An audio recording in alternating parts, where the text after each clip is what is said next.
Your Royal Highness, Excellencies, distinguished guests, ladies and gentlemen, please proceed to your seat and await the arrival of the ASEAN leaders.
Excellencies, the ASEAN Heads of State, the ASEAN Heads of Government, the Secretary General of ASEAN, who are now arriving in the conference center.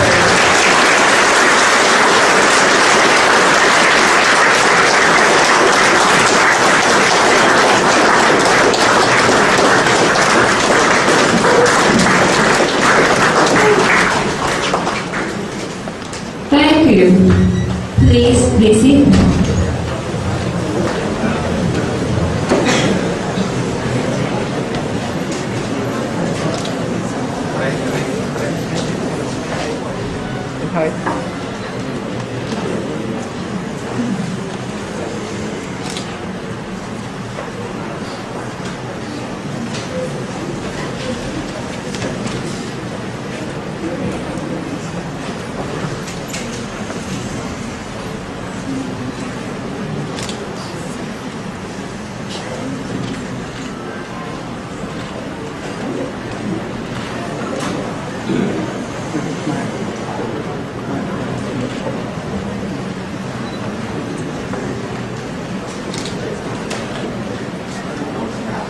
Your Majesties, Excellencies, ladies and gentlemen, please kindly rise for the ASEAN anthem.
Your Majesties, Excellencies, ladies and gentlemen, on the opportunities and challenges of AFTA 2015.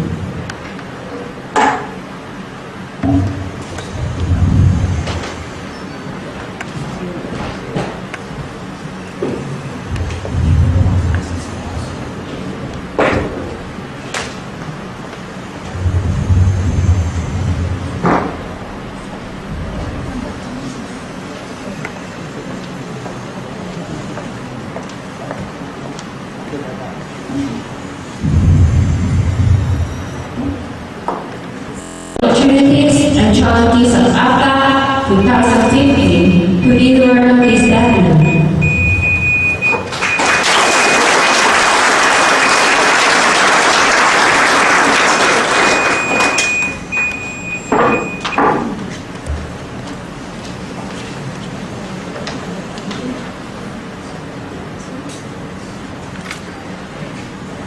Your Majesty, Your Majesty the Sultans, esteemed ASEAN's leader, the esteemed ministers of ASEAN's member country, the esteemed permanent missions and ambassador for ASEAN, distinguished national and international guests.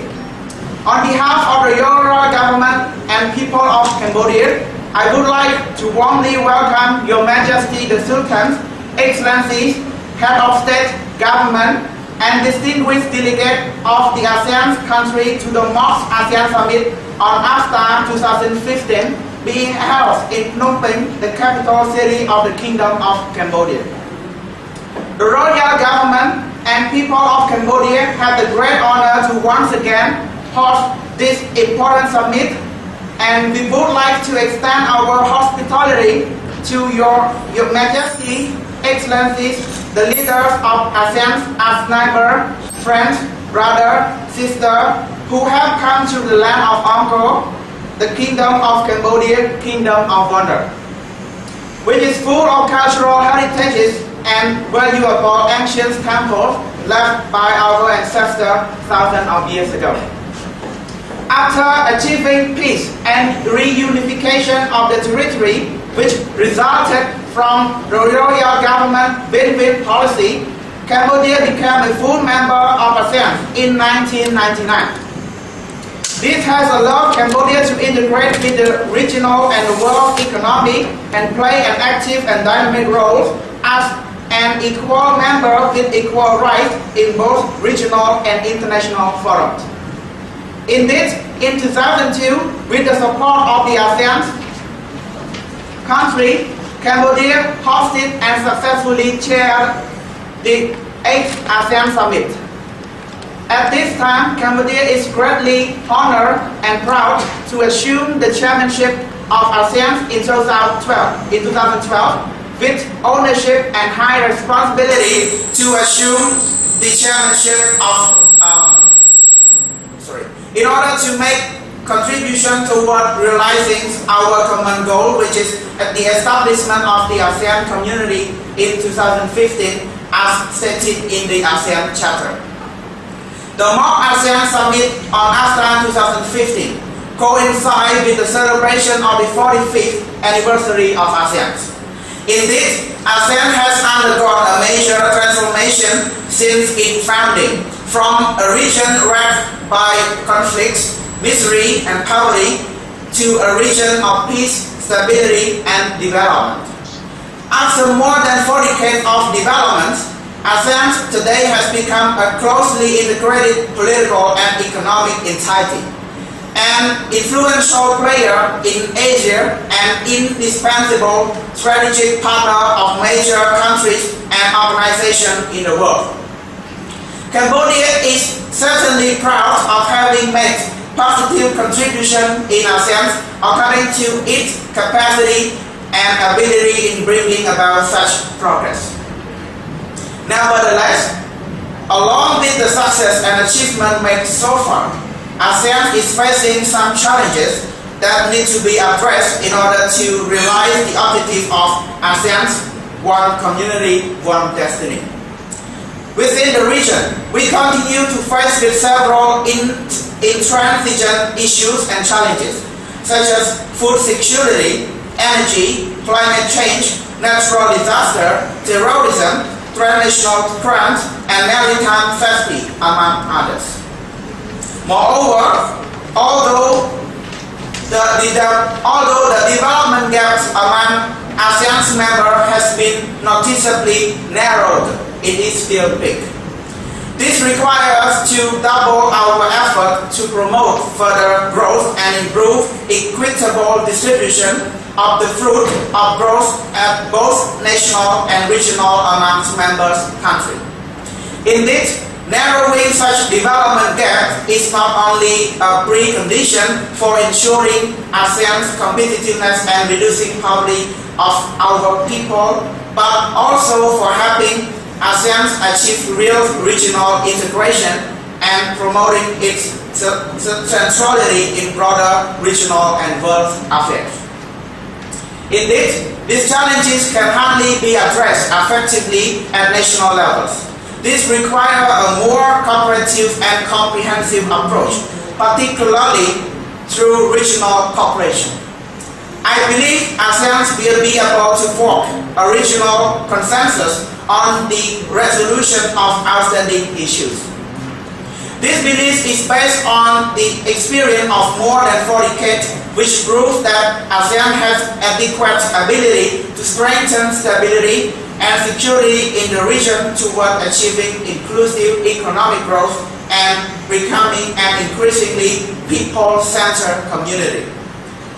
There is consistent with the selection of our theme, ASEAN's One Community, One Destiny, for ASEAN in 2012, which highlights the joint determination and cooperation of the ASEAN people to work in chorus to build the ASEAN community as cohesive family, living in political security, economics, and social-cultural harmony, and is rule-based, peaceful, and economically strong.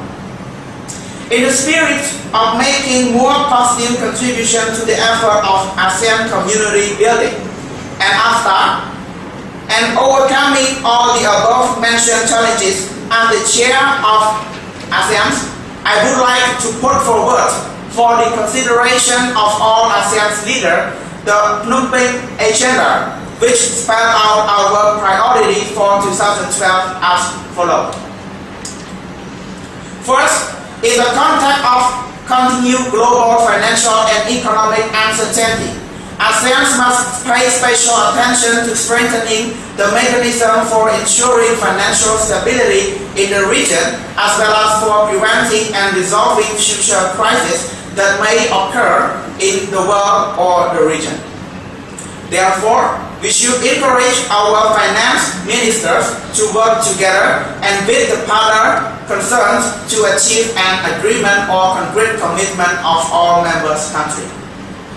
Second, we have to ensure the timely implementation of the roadmap for ASEAN's community building 2009-2015, particularly the implementation of all action plans of the 3 pillars by accelerating the adoption and the ratification of the remaining agreements and protocols as soon as possible.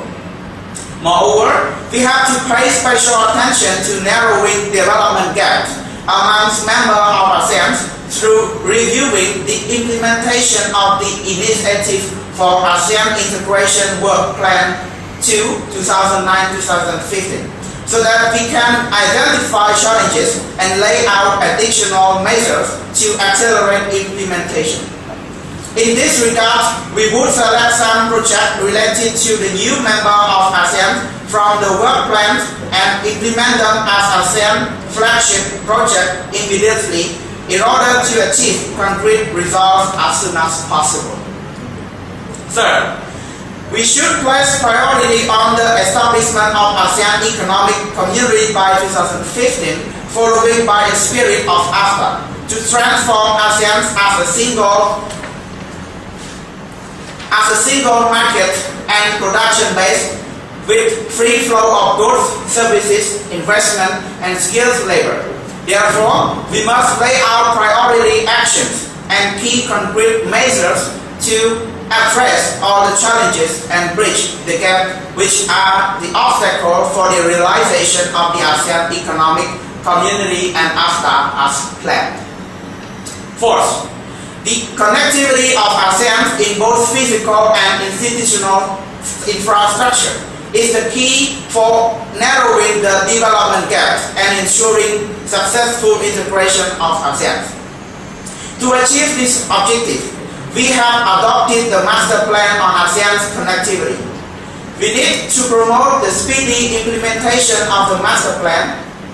For this purpose, priority should be given to the establishing a financing mechanism and through mobilizing the participation of major partners of ASEAN, particularly the +3 partner.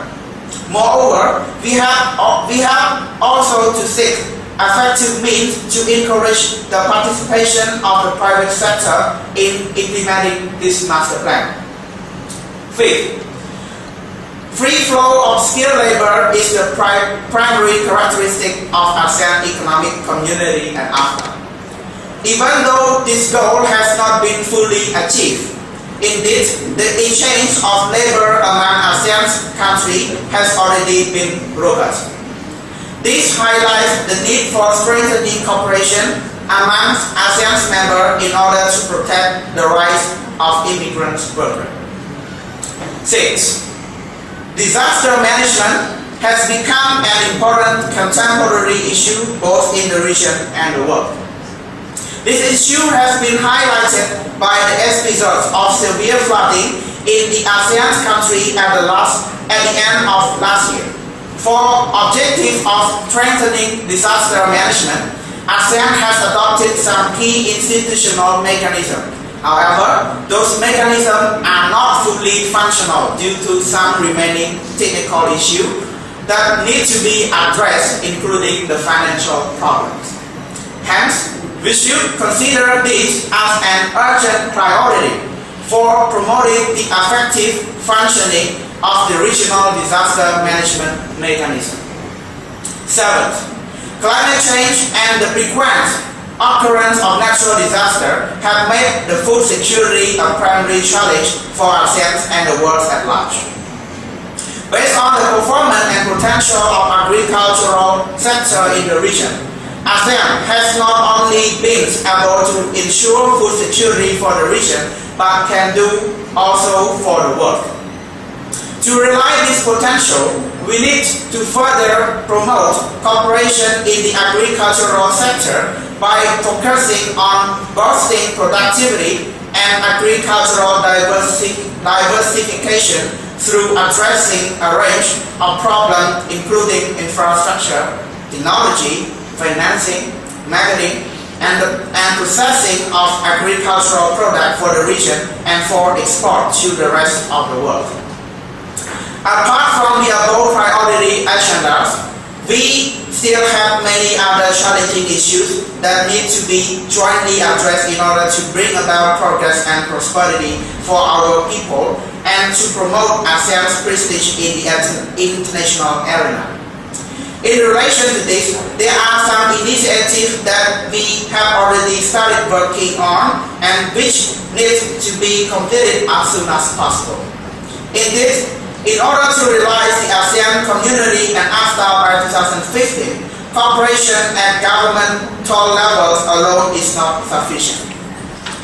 This requires a broader participation of relevant stakeholders at all levels, particularly the support and participation of ASEAN people as a whole. At the end, I would like to stress that it has been more than 10 years since Cambodia has become a full member of ASEAN. We are proud that during this period, Cambodia was able to make considerable progress. ASEAN's membership has allowed Cambodia to strengthen integration with the region and the international community. Lastly, as a citizen of ASEAN, I will join hands with fellow ASEAN citizens across the region to make ASEAN a household name, not only for the people of Southeast Asia, but for those beyond. We are going to witness ASEAN moving toward our goal. It is not for the rich and the powerful, but for the people of our community. It is not the number of countries we have, but in the strength of our unity. We must move on only in unison, but also in the same direction. It is not how old we are, but how much we achieved in the past and we will achieve in the future. Finally, I would like to wish Your Majesty the Sultan, Excellencies, the esteemed leader of ASEAN, and distinguished delegate of all ASEAN countries, good health and success in all your endeavor, and the mock ASEAN Summit on AFTA 2015 be crowned with bright success. With the blessing of the Buddha, may I now announce the official opening of the mock ASEAN Summit on AFTA 2015. Opportunities and challenges open. Thank you.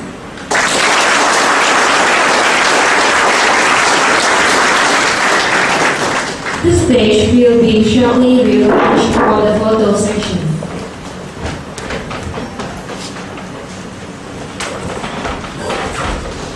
The production best in the world market through the elimination within ASEAN of tariff and non-tariff barriers, as well as to attract more foreign direct investment to ASEAN.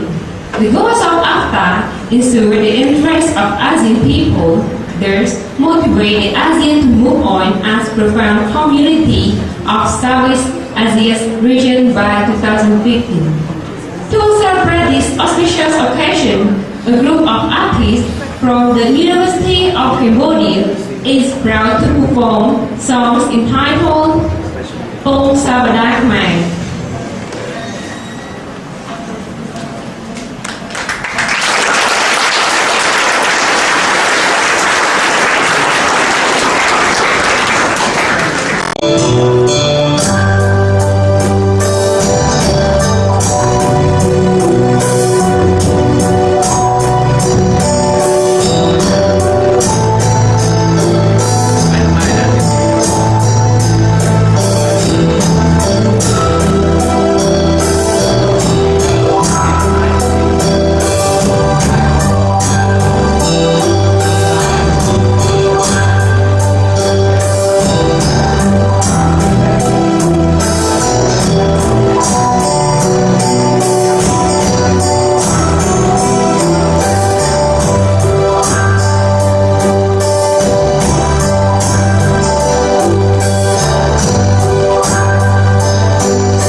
will be back at 9:15. Thank you.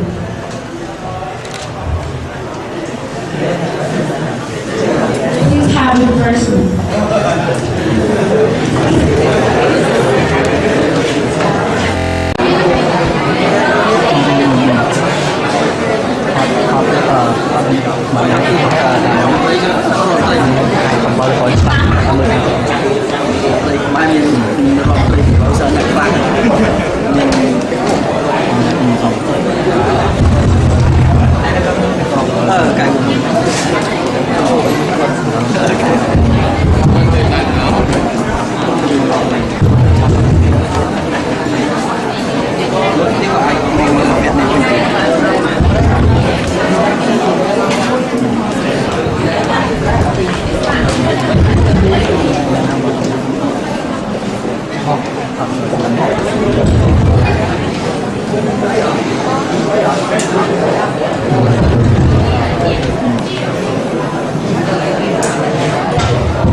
Hai mấy năm vừa qua nó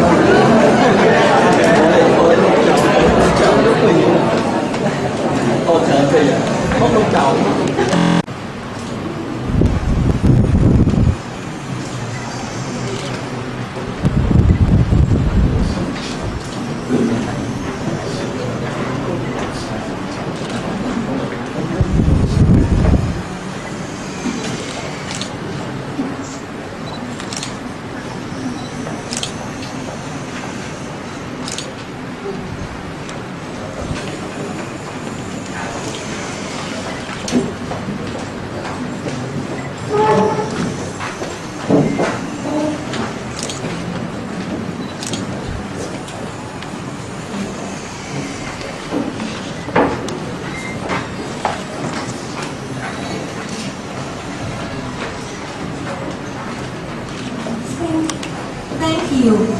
Please be seated.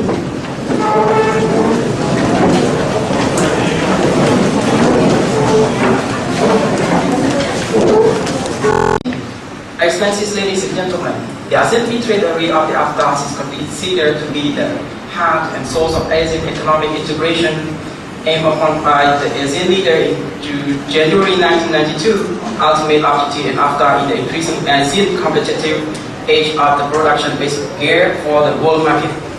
The basic figures of AFTA is liberalization of trade, the region done through the eliminations of intra-regional tariff and non-tariff barriers. By doing so, AFTA is expected to make manufacturing sectors in ASEAN more effective and ready to compete in the global market for trade, goods, service, investment. Your Excellency, ladies and gentlemen, AFTA offers a variety of opportunity not only for industry located in the region, but also for the investor and consumer as well. Trade liberalization under the environments of the free trade will drive the manufacturing sector in the region in more cost competitive AFTA as the burdens of the material procurement of the major large market, economics of scale in production can be enjoyed. The competitive manufacturing sector attracts foreign direct investment, which in turn could stimulate the growth of the supporting industries in the region. As AFTA show economic growth, more jobs can be created as the trade increase, income would likewise increase. Consumers also need to gain the free trade environment. They would be offered more choice, a broader range of the better quality products are made available to the market. AFTA increase purchasing power and cut cost of living. Your Majesties, ladies and gentlemen, moreover, in order to strengthen and practice AFTA effectively, the common effective preferential tariff scheme have established, and it is the main mechanism to move ASEAN toward the directions of the AFTA. It is the cooperation arrangement among the member countries whereby the intra-regional tariff is screwed down within the 0 to 5% tariff when over a period of time. Example, in 2002, the ASEAN 6 As we know, Brunei, Jerusalem, Indonesia, Malaysia, Philippines, Singapore, and Thailand. In 2006, Vietnam, 2008, Laos, India, and Myanmar, 2010, Cambodia. Non-territory will also have to be eliminated under the SEP scheme. Your Majesty, Excellencies, ladies and gentlemen, the 7 meetings of ASEAN Economic Community Council was concluded on a Monday aimed to take issue the challenge facing ASEAN on the food and energy security to speed up regional economic integration. Today, the March 20th of ASEAN Summit in Phnom Penh, all stakeholders and special the AAC Council Minister will review the impact of the recent global development on the region and how ASEAN could remain resilient and change the view of the Integral Economic Development Initiative for ASEAN Integration and ASEAN Regional Comprehensive Economic Partnership. The member will also be stopped of the Master Plan on ASEAN Connectivity, which has adopted at the 17th ASEAN Summit in Hanoi, 2010.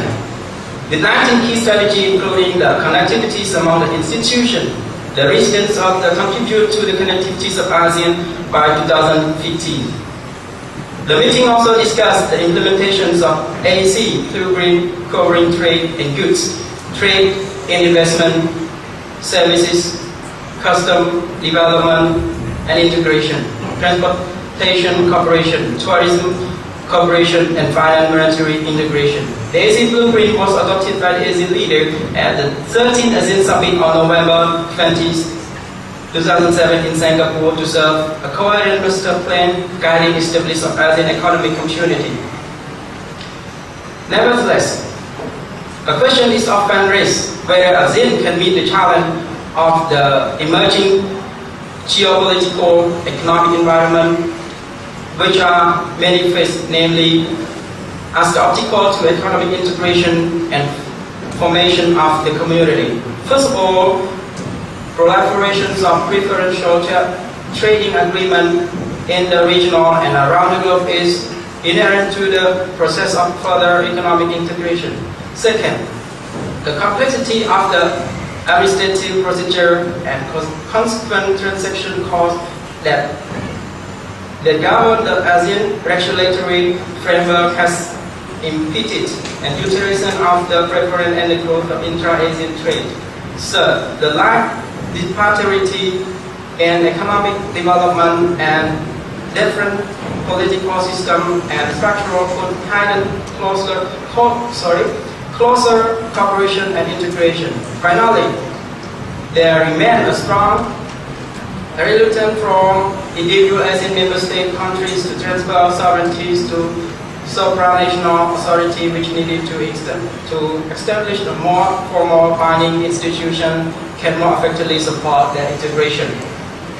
Your Majesty, Excellencies, ladies and gentlemen, there is a framework agreement on enhancing ASEAN economic cooperation since 1992, as named by the protocol to end the framework agreement on enhancing ASEAN economic cooperation signed in Bangkok 1995, called the agreement were established to settle the trade issue of the implementation of AFTA, and it needs to expand Article 9 of this agreement to strengthen the mechanisms of settlement of dispute in the areas of ASEAN economic cooperation.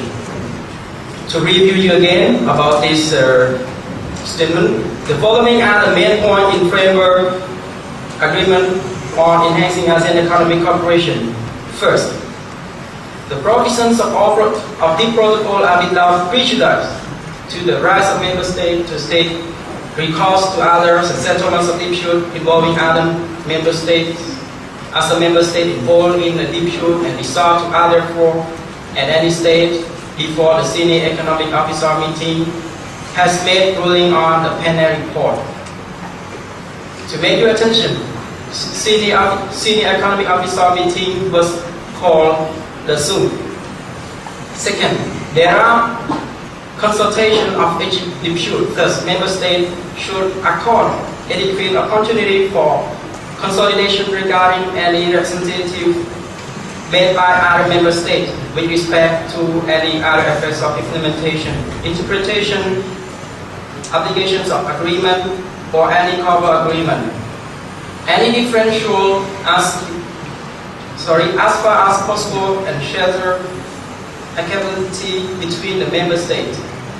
In addition, if the request for consultation is made, the member state to which request is made shall reply to the request within 10 days after the date of its receipt and shall enter into consultation within the period of no more than 30 days after the date of receipt of the request with a view to reaching the mutual certificatory solution. Third, there are good office, conciliation or mediation. Thus, member states which are parties to a dispute may at any time agree to good office, conciliation or mediation. They may begin at any time and be determined at any time. 1. Procedure for good office, conciliation or mediation. If the parties to a dispute agree, procedure for good office, conciliation or mediation may continue while the dispute proceeds. In case the consultation failed to settle a dispute within 60 days after the date of receipt of the request for consultation, the matter should be raised to the SOM, and the SOM also need to establish a panel. 4. The functions of the panel is to make an object assessment of the dispute before it, including an examination of the facts of the case and the applicability of the conformity with the sections of the agreement of any cover agreement, and make such cover finding as will assist the SOM is making in delegates, ladies and gentlemen. It is my great pleasure to welcome all of you to this ASEAN Summit AFTA 2015. And honorably pleased to express my sincere thanks to the Royal Government of Cambodia for organizing this important event, and Cambodian people for warm welcome of our delegates of Brunei within a comfortable environment and manner. Being under the same umbrella, I strongly believe that the 20th ASEAN Summit today is organized by the Royal Government of Cambodia will bring about a joint cooperation between the ASEAN member states within their common directions in terms of AFTA in 2015 period.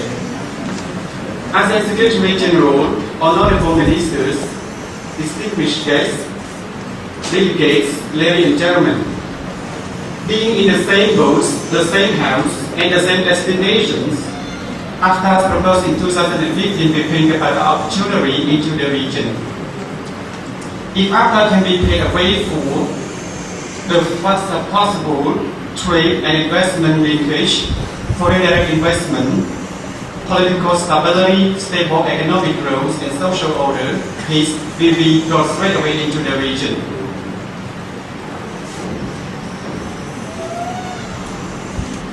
In terms of this, because of peace and security, productivity will be brought away into the region. It will be the prosperity and the prestige into the region.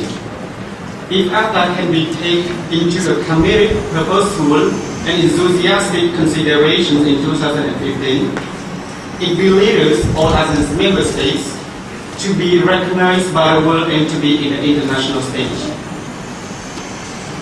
In this sense, I, Prime Minister of Brunei, would like to place my honest respect and manner for fruitful discussion for our summit today to accelerate our community, our region, to be a new, young, potential, and powerful community in the world. I hope I can contribute my ideas for the next dialogue for further development in our region.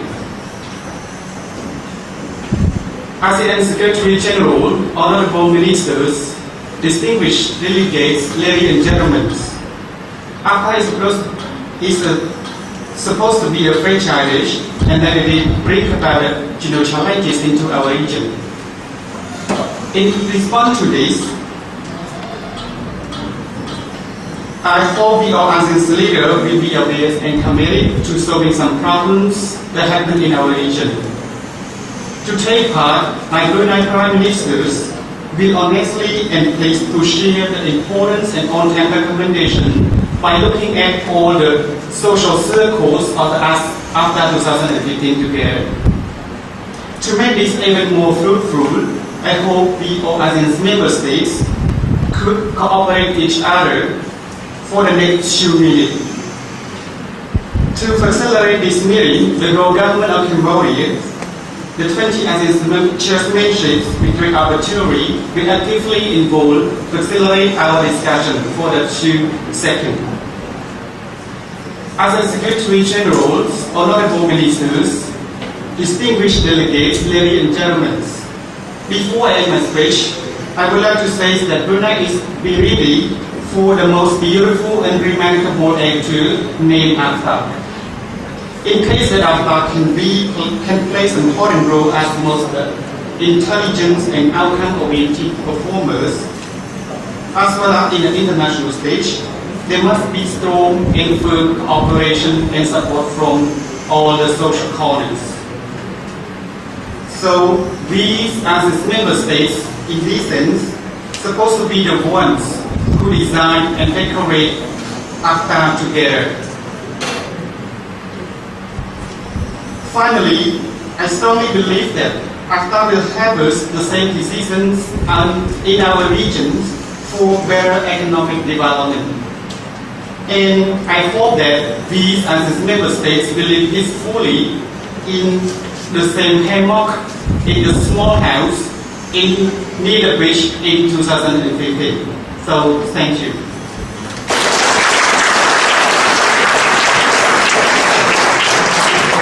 Thank you, Your Majesty the Sultan, the State of the Brunei. I would like also to congratulate His Excellency, Gavin Tay, Prime Minister of Royal Government of Cambodia, for being the chairman of 20th ASEAN Summit in Phnom Penh. Additionally, I strongly believe that Cambodian chairmanship will lead all ASEAN member states to cooperate in order to succeed in ASEAN community by 2015 under the slogan of One Community, One Destiny.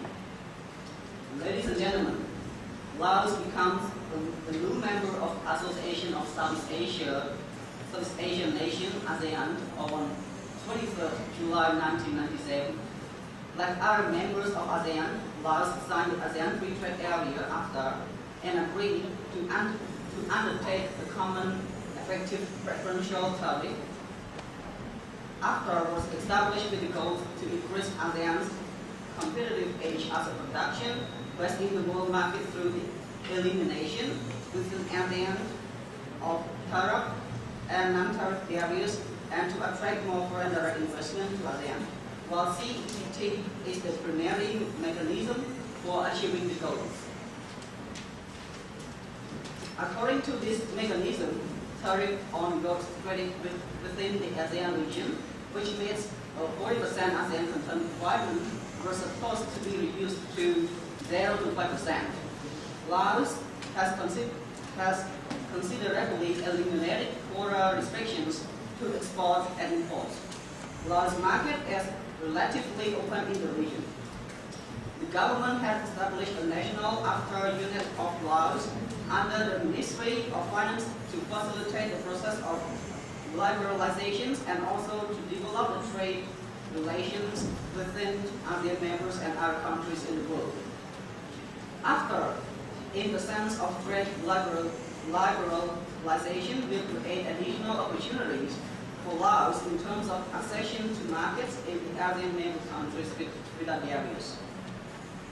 Laos expects more investors to come to invest due to natural resources for the cost stability, labor forces, and improved infrastructure. For instance, we have expanded the town's airport runway by 2015 to cut more flights and another proposed railway. In order to achieve the agricultural sector, Laos has adopted a new agricultural master plan, AMP, for 5 years period 2011 to to 2015 was on the agricultural development strategy ADS 2011 to 2020. With improved weather and gradual decollectivization of agriculture, an important measure under the new economic mechanism, rice production, surged by 40% in 1999. The increase in production and was likely responsible for the economic recovery following the droughts. In 1990, production continued to increase, although at a much slower rate, at the point of self-sufficiency in rice was reached, a record 1.5 million tons. The overall increase in rice production throughout the 1980s was the result of higher productivity per hectare, rather than of an increase in the land area planted in rice.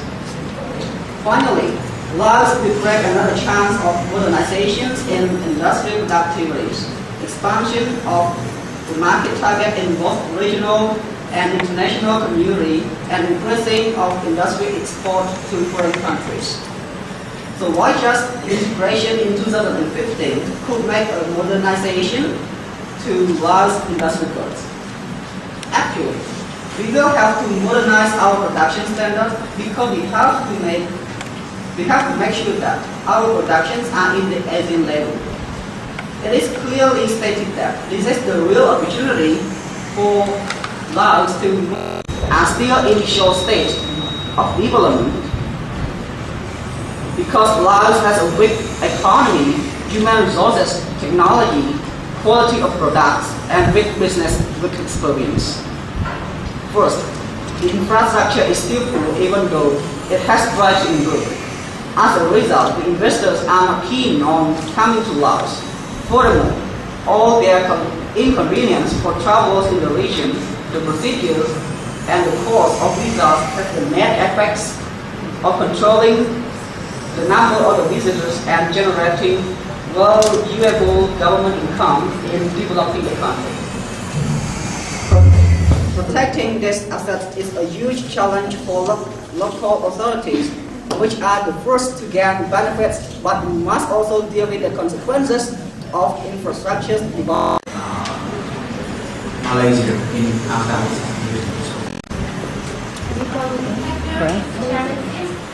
Excellencies, Chairman, Domestic Sultan, Excellencies, distinguished guests, ladies and gentlemen.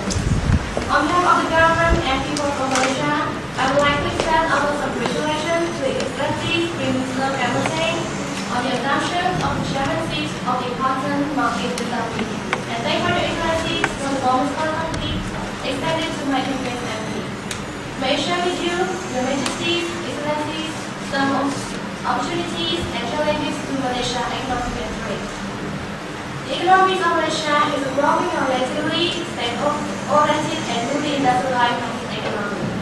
Malaysia may export the following commodities such as electronic equipment, petroleum and liquefied natural gas, food products, palm oil, rubber, textiles, and imports. Malaysia's economy has an economic boom in the 1970s, following it is expanded to become a multi-sector economy from the lead raw materials producer. The country reached natural resources in rural development, in agriculture, forestry, and mining. Malaysia has well-developed manufacturing sector to produce a diverse range of goods.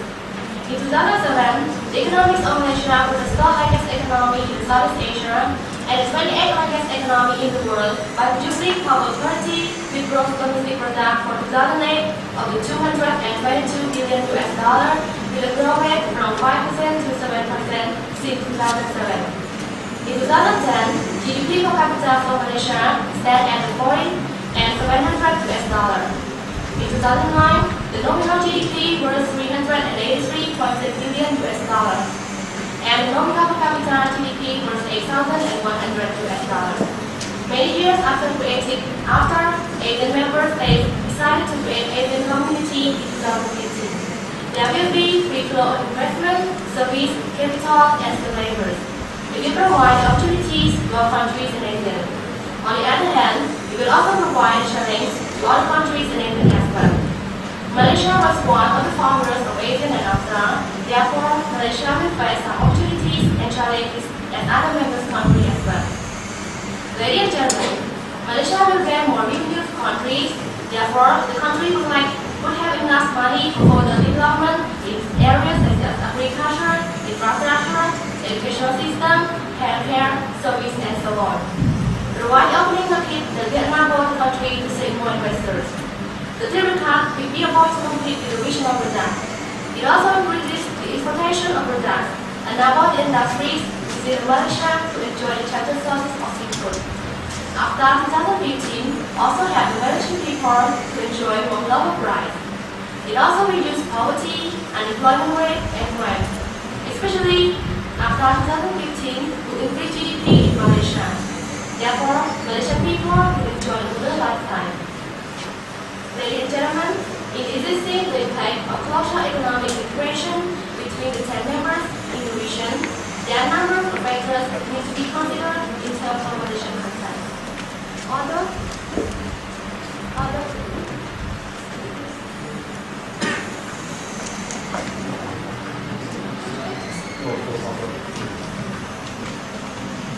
the Malaysian economy has made a tremendous progressing so far in the past years, it has to move up the value chain for the manufacturing sector and further develop the agriculture and service sector in order to achieve a certain high economic growth towards AFTA 2015.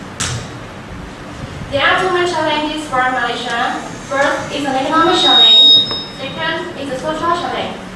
When Malaysia integrates with AFTA 2015, Malaysia will face the increase of intra-Asian competition from the lower cost producers.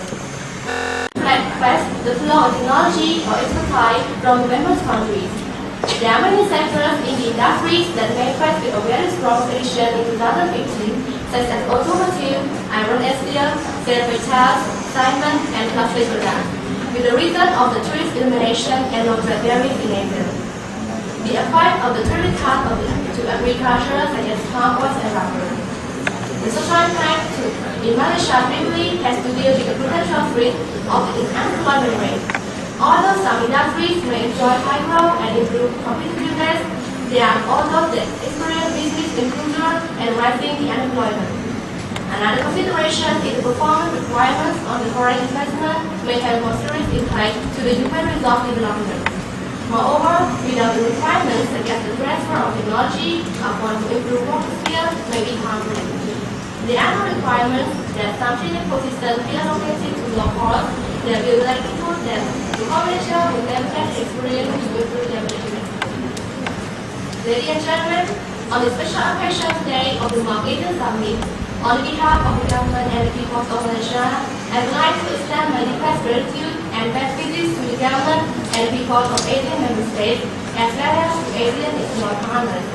Finally, I would like to say congratulations to the government and the people of Myanmar for their positive change of political reform. May ASEAN be a greater unity and stronger development. Thank you. Thank you, Her Excellency, Prime Minister of Malaysia, particularly for the investigation. Also, I would like to congratulate for His Excellency campaign for being chairmanship. And as well, I strongly believe that under the Cambodian chairmanship, one community, one destination will be implemented and will be accurate. And I would be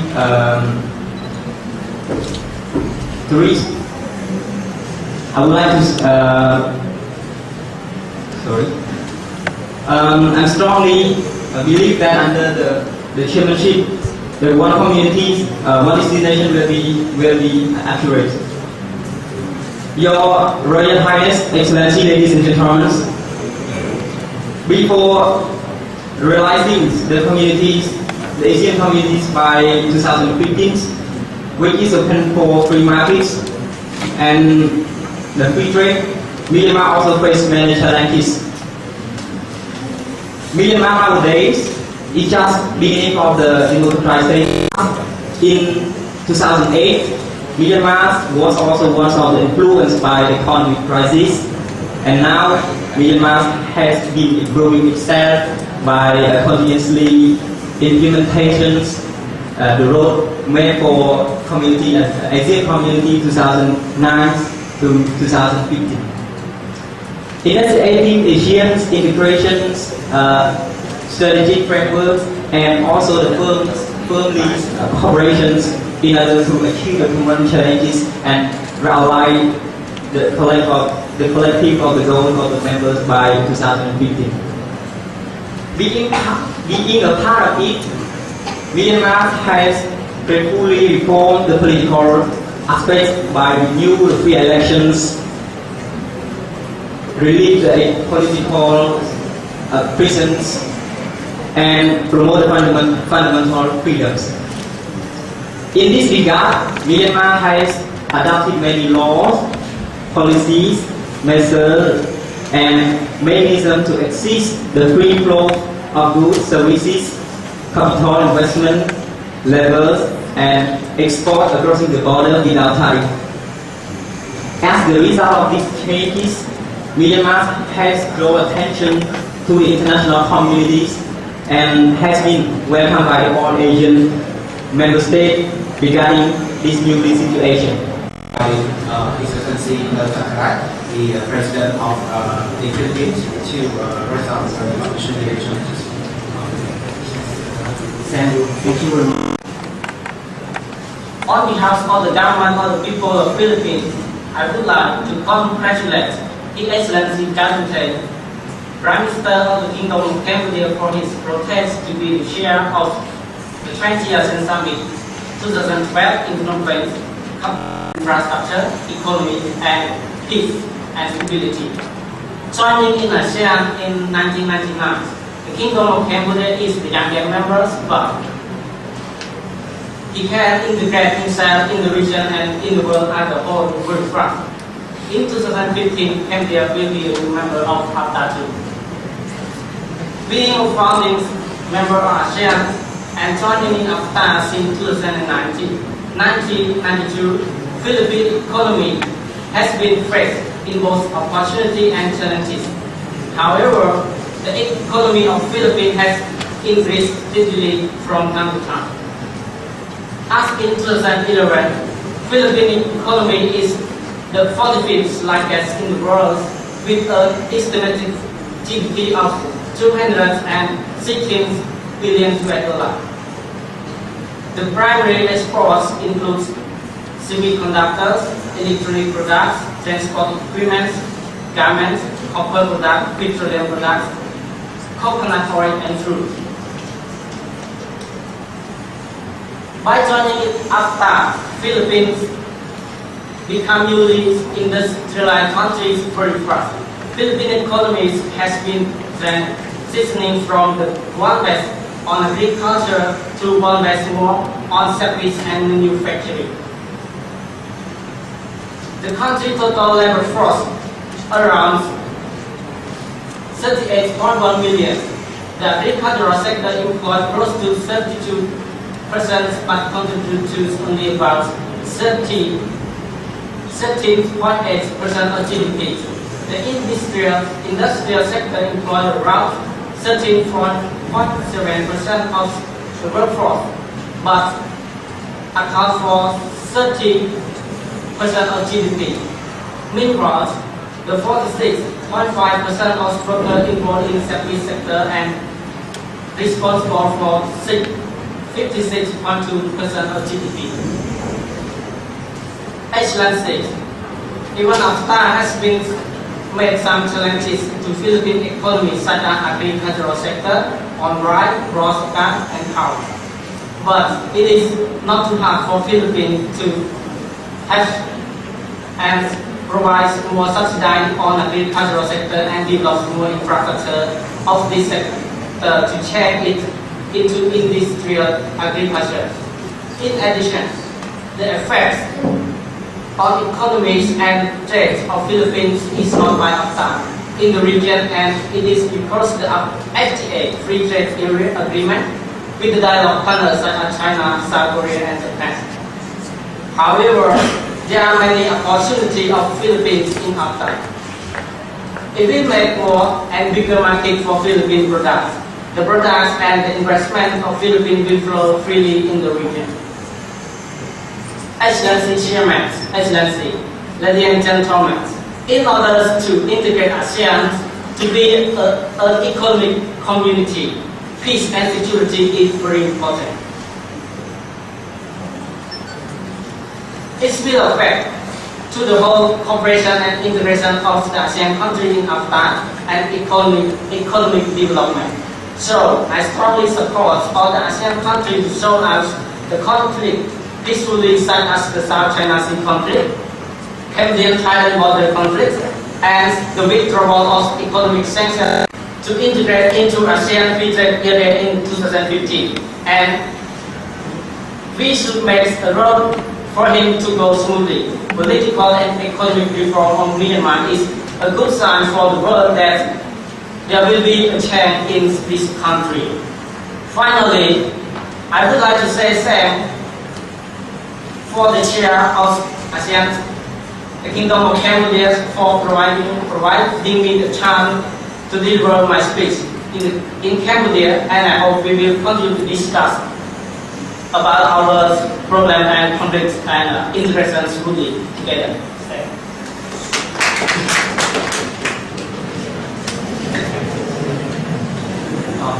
Thank you, His Excellency the President of the Philippines. So to proceed, let me respectfully invite His Excellency Raju, the President of the Singapore, to examine the opportunity and challenges. This cooperation leads all the members to pursue a new goal that may use the flourish state, namely AFTA. So let me take this opportunity to give you a briefly to understand AFTA, what it created. In Singapore, the founding countries to fight in 1992 with what it created AFTA, and also it created in order to make economic integrations, economic cooperations. So in that time, nobody dares to talk about economic integration in that day. And so ASEAN leader knows that it's a measure for good for developing ASEAN. And also in that time, the tariff for 15 years also reduced 5%. And this commitment will be subject to legal binding all scheduled tariff reductions. Your Excellencies, Your Majesty, ladies and gentlemen. Now to talk about the Singaporean development. We cannot develop if we are isolated from ASEAN. And also, we work together with all the members of ASEAN in order to have a good economic cooperation. Now this time for me, let me take this opportunity to give you some views on AFTA before I proceed to the main point. AFTA will be the most mechanism for the ASEAN economic integrations because it represents the purpose of ASEAN leaders to work as a collaborative works.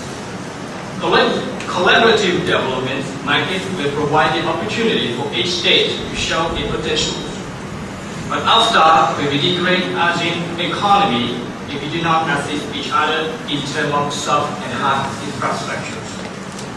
The Singaporean challenges, the government of Singapore believes that all the members of AFTA will promote cooperation more and more in order to accelerate economic growth.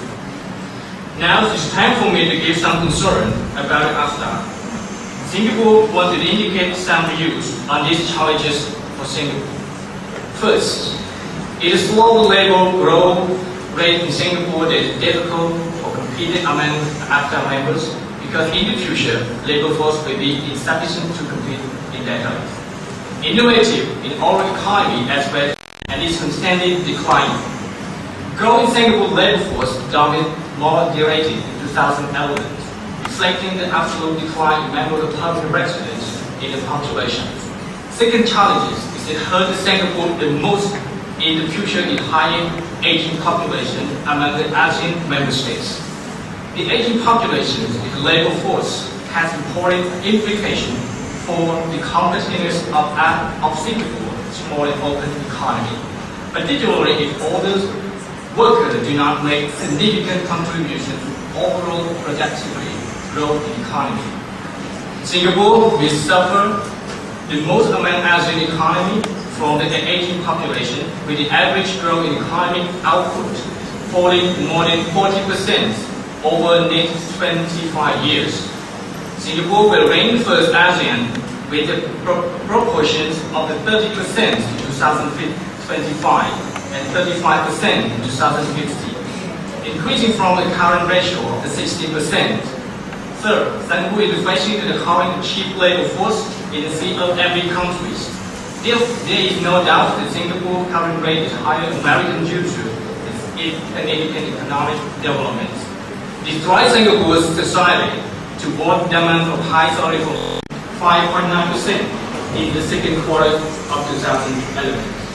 After expanding by 60% in the preceding quarter in the country, there are establishment as well industry linkage doing trade with ASEAN members. Strong business capability development, strong foreign trade inflows. Singapore has more opportunities because of the increasing development high value-added sectors such as chemicals, biomedical science, finance and tourism industry, especially medical tourism. And also solution for the Singapore's that we have used some recommendations, some solutions for the AFTA. There are some effective solutions recommended to deal with about challenges. The first, Singapore government has developed practical policies to fight the ominous fertility rate regarding as aging population. Government some encourage more of support to community to aging issues, so the government should give more online learning and the training of older education workers in order to reduce the productive effect of aging population in Asia. For Singapore government, it has to make a policy more based on recommendation and theoretical or religious economy modeling prior to pursuing stability growth. Fifth, is very little natural resources. Singapore government have known very well how to manage human resources and for management, which are the most important natural resources.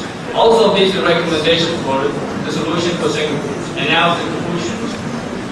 Conclusion, Your Majesty, Your Royal Highness, Lady and Gentlemen. So, ASEAN's integrated economy require all for the recent successful elections.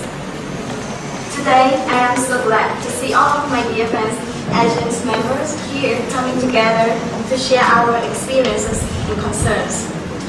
It is more than the truth that we, ASEAN members, hand in hand, go through and tackle various obstacles and problems together in order to realize our goal. Because our motivations and dream to unite countries in the regions in the common pursuit of the peaceful, harmonious, and prosperous community of Southeast Asian nations. Therefore, the signing of the Bangkok Declarations on 8 August 1967 and our ASEAN came into existence. We have developed strong bonds of friendships and cooperations by forming mutual confidence and trust and working together for a common causes. Your Excellencies, delegates, distinguished ladies and gentlemen, during times of crisis, we have jointly tackled problems. During times of peace, we have created opportunities for our peoples. No matter what the challenges were, from conflict during the Cold War to the financial crisis in 1997, we in ASEAN have come through by acting together.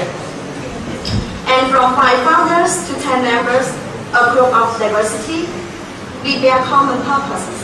And we now struggle to reach our ambitious goal to realize our ASEAN's community in 2015. And in terms of economic cooperations, ASEAN Free Trade Area was established in 1992.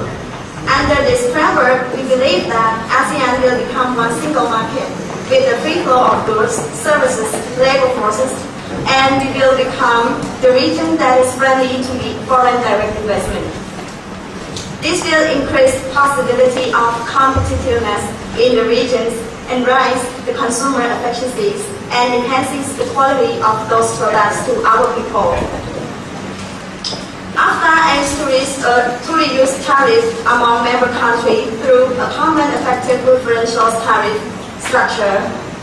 And however, Thailand began to reduce its tariff since 1998 for products having tariff about 20%, and in 1999 for products having tariff of 20% and below.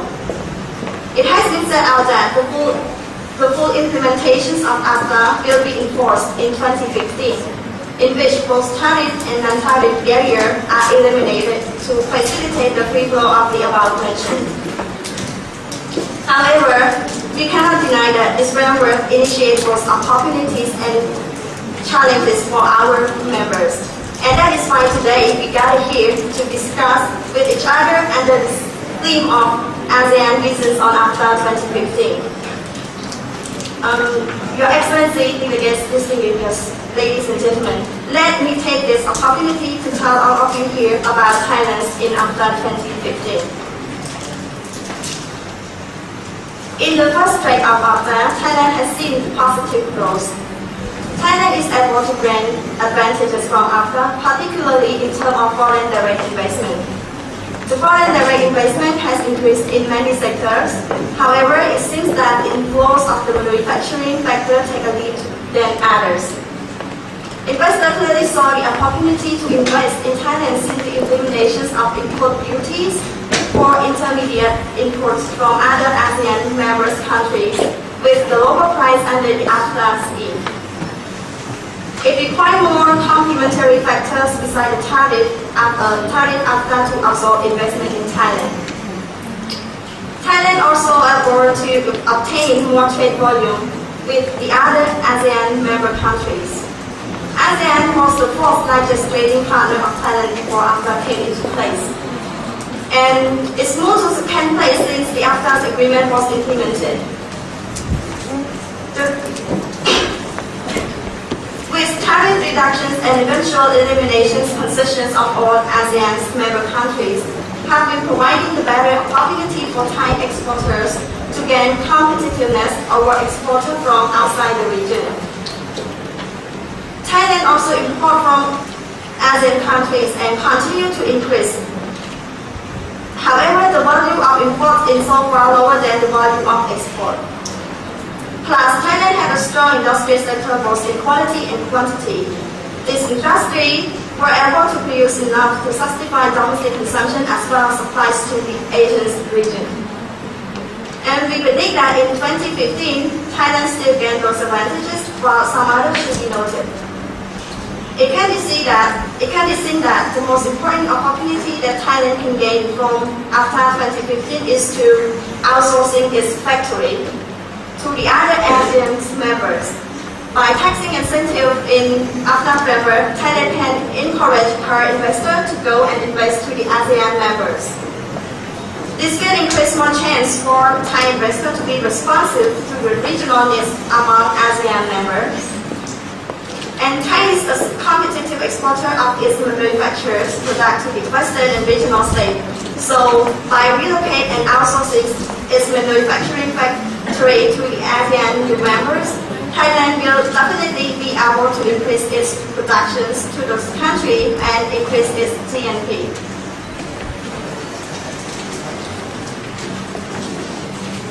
These outsourcings will cut the waste cost that Thai operator and investor have spent before implementing AFTA 2015.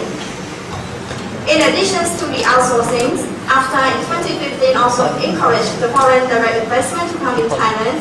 While integrated into AFTA 2015, the market will be broadened from home market to regional market.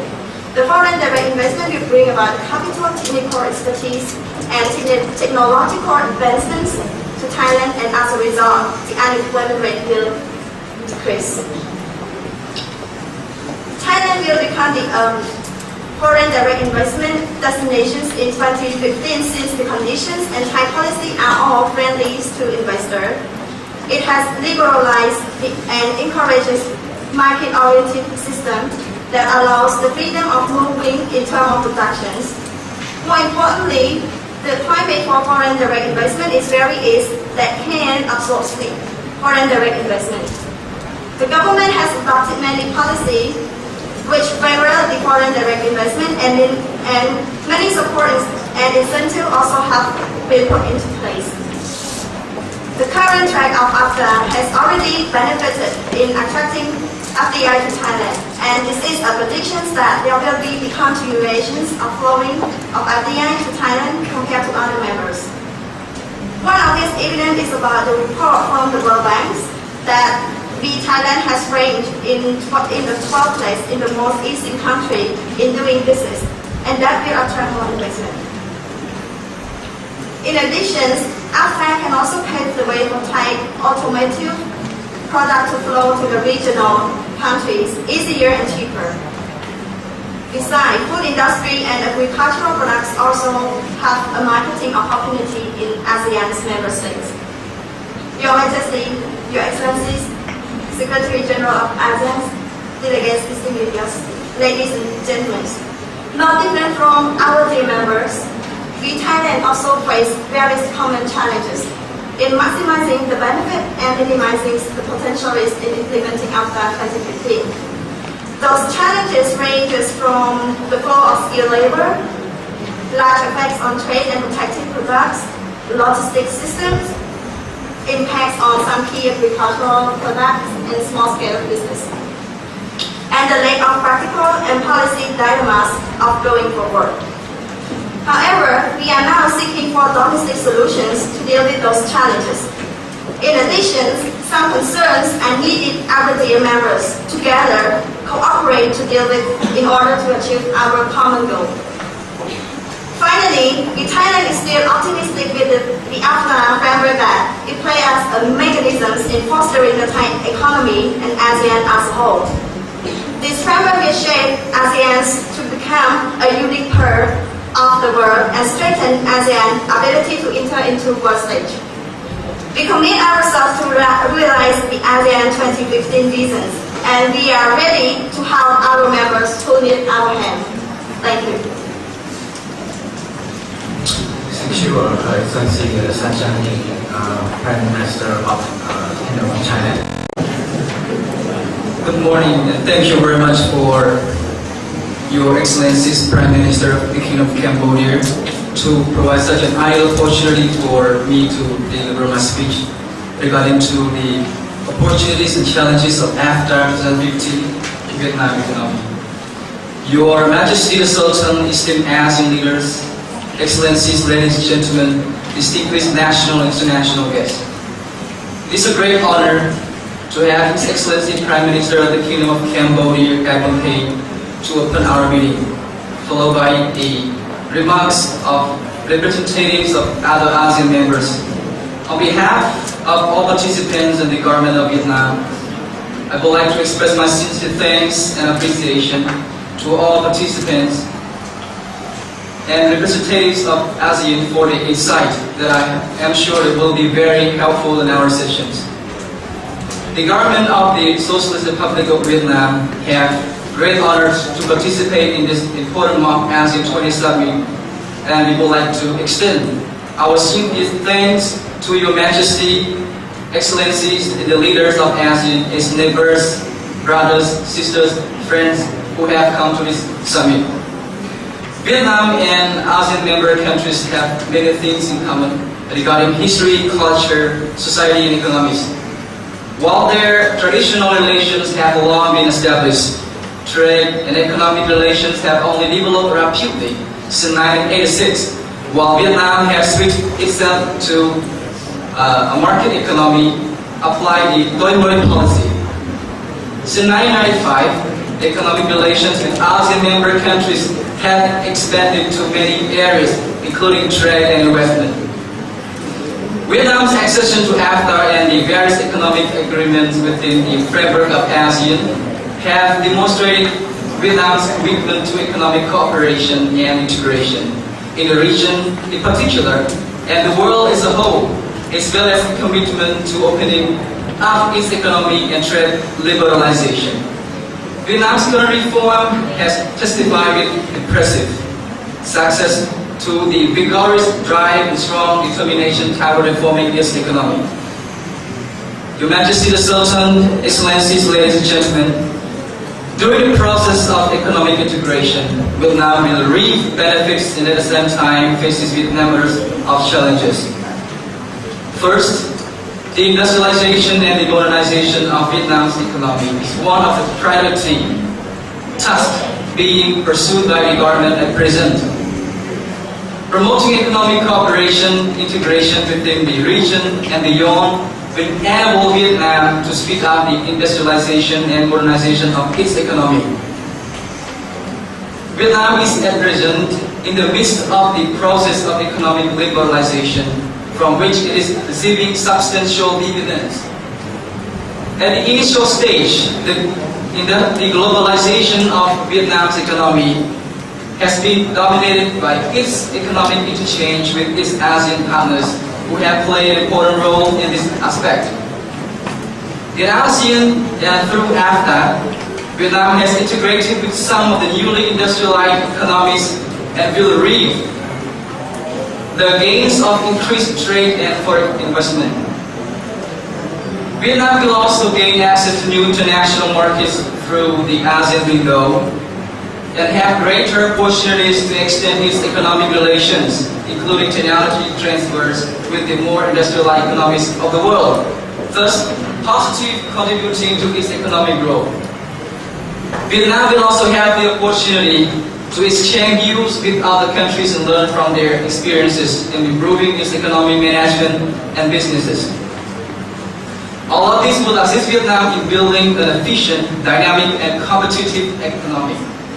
Second, being an AFTA member, Vietnam will have access to a vast regional and global trade network.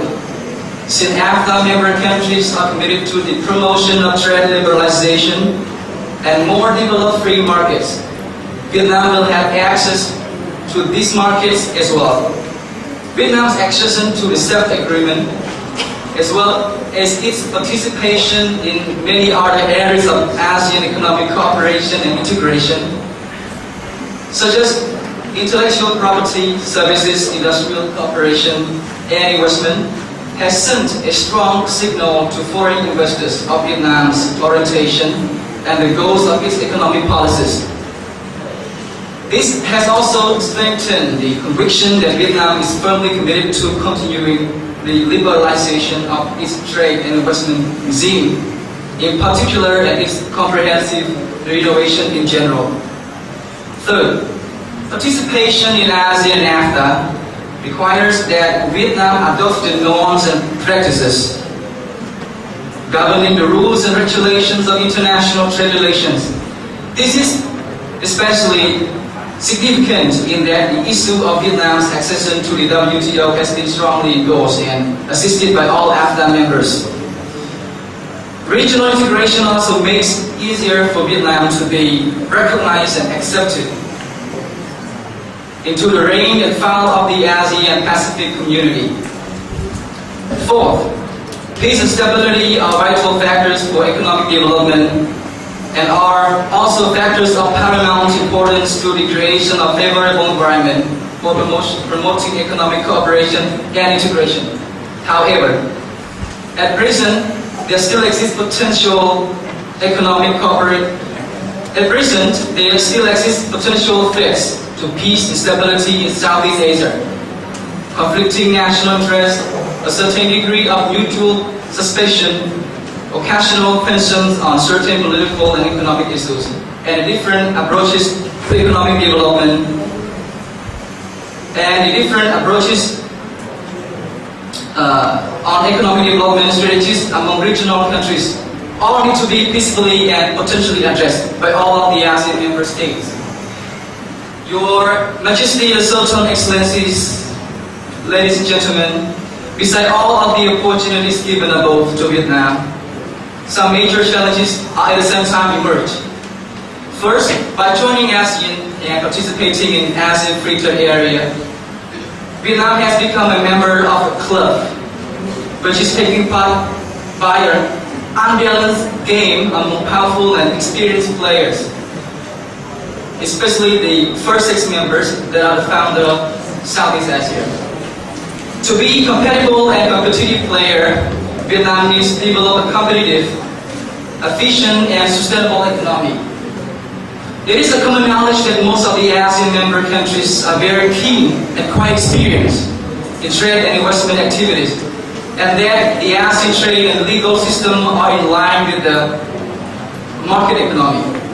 As a result, Vietnam has fallen into disadvantage, while other ASEAN members prevail and gain the upper hand because of their advantages and long-established positions in the regional and global markets, because they are also rich. Second, to integrate effectively and competitively into the regional as well as the world economy, Vietnam has no choice but to continue with its comprehensive renovation. Vietnam is required to match its external trade and investment policies to those of its fellow ASEAN members. It is also necessary for Vietnam to reconcile certain differences in integrating a socialist market economy with a free market one. The comprehensive renovation and transition and thorough study, as well as a new thinking, as there is no existing model of the socialist market economy. Internal restructuring is therefore of vital importance.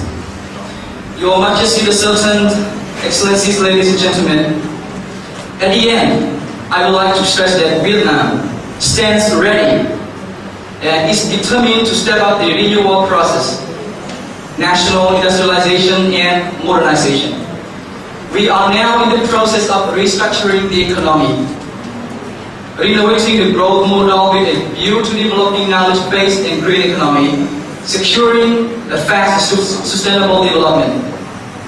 In order to achieve these goals, we focus on three breakthroughs, which are perfecting the institution of socialist-oriented market economy, developing human resources, and upgrading the infrastructure. At the same time, Vietnam is pursuing a foreign policy of independence, self-reliance, peace, cooperation, and development, being a reliable friend and partner and is a responsible member of international community. We shall enhance international integration and actively join regional and international efforts to solve global issues. Together with other members of ASEAN, we shall be working closely with all the members to promote peace, stability, and progress and shared prosperity. One community, one destiny. As a member of ASEAN, I wish also to congratulate the political reform of Burma, and I think that it is a vital step to bring about regional stability and conducive environment for regional development. Thank you for your effort. Finally, I would like to wish Your Majesty the Sultan, Excellencies, esteemed ASEAN leaders, distinguished delegates of all ASEAN member countries, good health, success in your all accomplishments, and the March 20-year ASEAN Summit be kept with optimistic triumph. Thank you very much. Thank you, Excellency, President of Vietnam. So, to proceed. In the region, raise its economic power, as well as becoming an increasingly people-centered community. One that is able to foster harmony between diverse identities and civilization.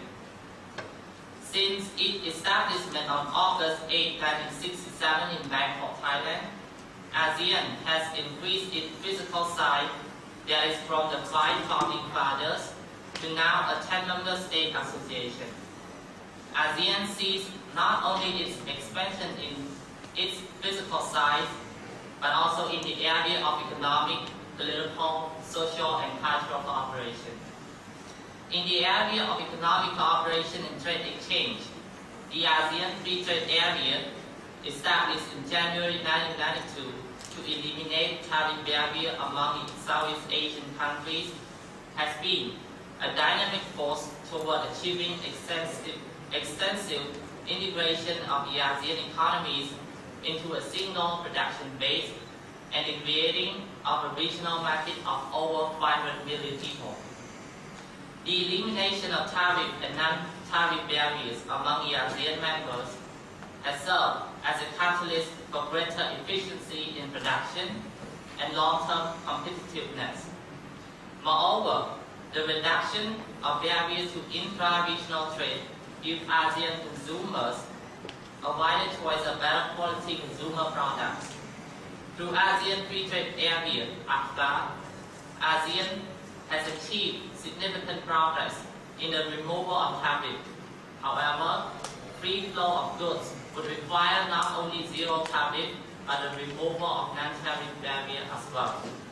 Although countries outside ASEAN, such as the United States, China, and Japan, remain major trading partners of Indonesia, we are working closely and collaboratively with our friend countries in the region and see a subsequent trilogy development policy that the succeeding governments of Indonesia have been adhering to since the mid-1970s has been positively supported by the implementation of AFTA and its related mechanisms and frameworks. Trilogy development essentially involves three main elements, namely a sufficiently high economic growth, improved distribution of incomes and fruit of development, and national, including economic stability. It is a developmental pattern that the government and people of Indonesia has been proud of adhering to and would like to specifically highlight such a renewed concept to all of our friends in the region. Along with the above highlighted positive contribution to the public and private sector, AFTA also presents some new challenges or intensifies the existing ones. The government, public and private sector and all stakeholders should come together and work out effective and inclusive solutions and mitigation strategy in order to ensure the maximization of benefits and the minimization of potential risk. Esteemed participants, ASEAN has already agreed to align national standards with international standards such as those of the International Standards Organization, ISO, International Electrotechnical Commission, IEC, and International Telecommunication Union, ITU, for 20 priority products groups. These 20 products groups represent some of the most widely traded products in the region, including important consumer products such as radios, television sets, refrigerator, air conditioner, and telephones. Yet, the commitment should be intensified and translated into a concrete roadmap for implementation. Allow me in this opportunity to propose the establishing of ASEAN Product and Service Evaluation Commission and ASEAN Organization of Standardization, ASO. The two organizations will be the developers and publisher of regional standards. Standards make an enormous and positive contribution to most aspects of our life. Standards ensure desirable characteristics of products and services such as quality, environmental friendliness, safety, reliability, efficiency, and interchangeability, and at an economic cost. AP, SEC, and ASO should form a bridge between the public and private sector. On the one hand, many of its member institutes would be part of the governmental infrastructure of their countries or would be mandated by their government. On the other hand, other members would have the roots uniquely in the private sector, having been set up by national partnership of industry associations. Equally important, the common effective preferential tariff for ASEAN Free Trade Area agreement should be intensively reviewed and enhanced to become a comprehensive agreement in realizing free flows of goods and applicable to ASEAN needs for accelerated economic integration toward 2015. ASEAN has achieved significant progress in tariff liberalization. However, non-tariff barriers still impose great obstacles to the free flow of trade and realization of full implementation of ASEAN Free Trade Area. Quotas, import licensing requirement, proportion restriction of foreign to domestic goods, minimum import price limits, and embargoes are some of the most prevalent examples of non-tariff barriers present in all ASEAN member states. Therefore, the main focus of ASEAN towards 2015 should be placed on the full elimination of non-tariff barriers.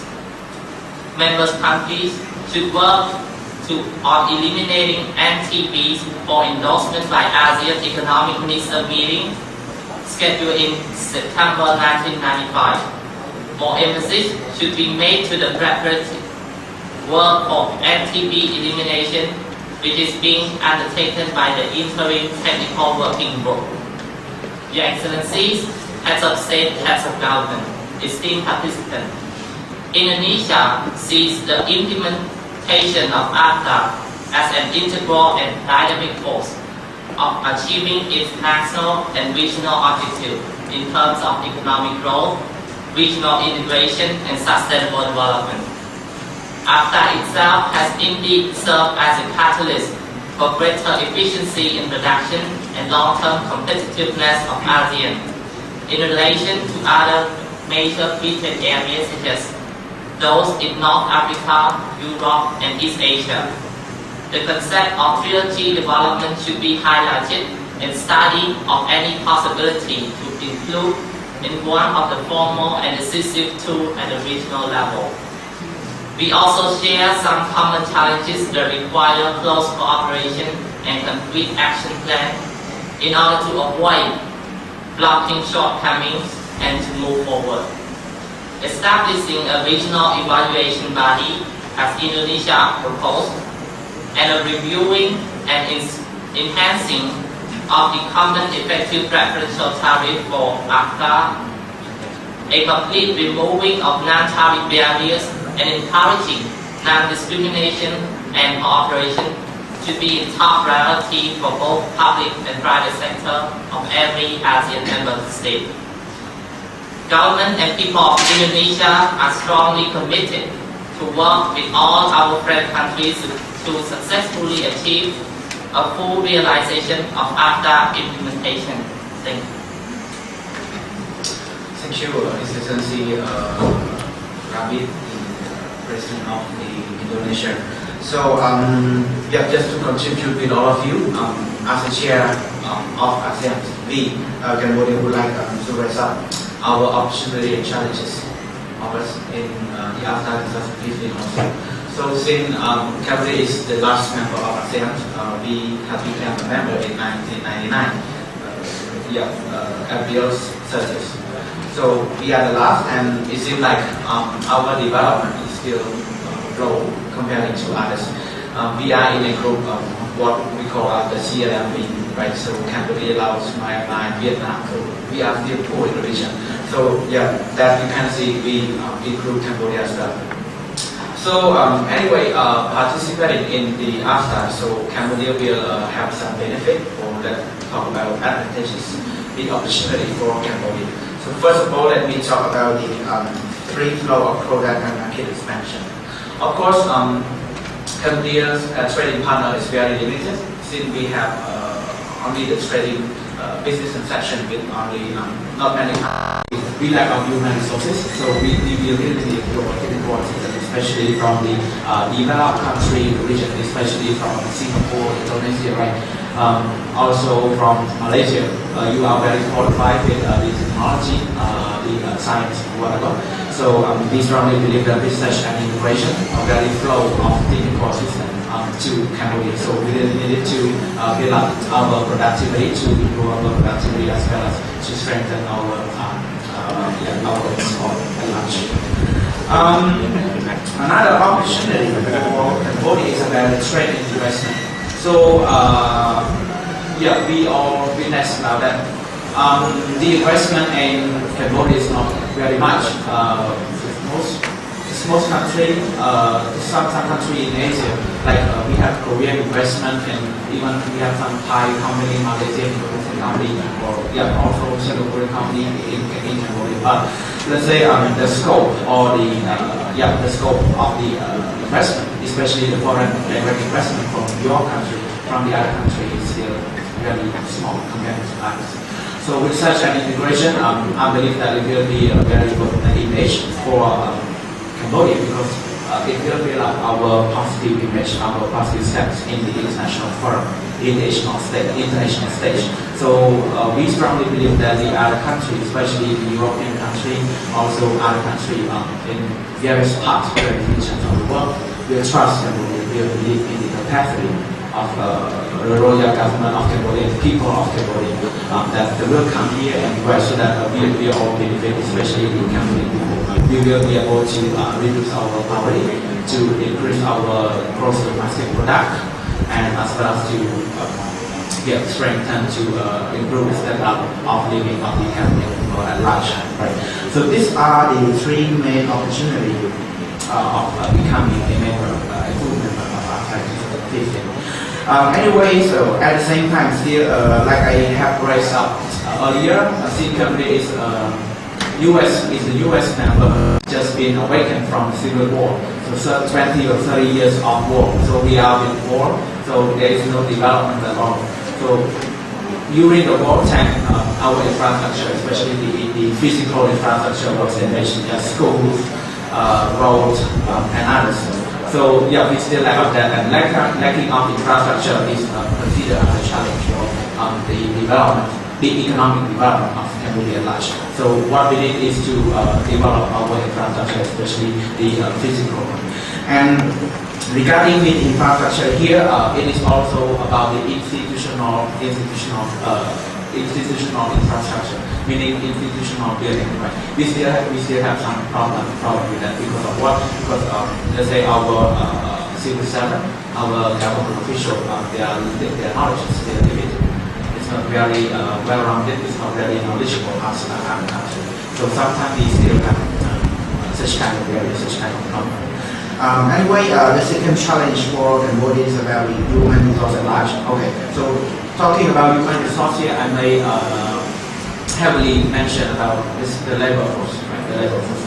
So, as you have seen already, that having a very good human resource will be very beneficial as President of Singapore has raised up. That country they are the knowledge-based economy, right? So we want to develop it also, but we are having no problem because of what our education is still. It is not poor, but it is not good. Yeah, right. So just say we are in the medium or fair level. So we need time to improve that, and we may need your assistance, especially from Singapore, from Thailand, from the Philippines, right? So that's what we need, your technical assistance, your cooperation, your collaboration with such an educational affair. So we believe that it is a challenge because we are still lack of human resources, especially here in skill level.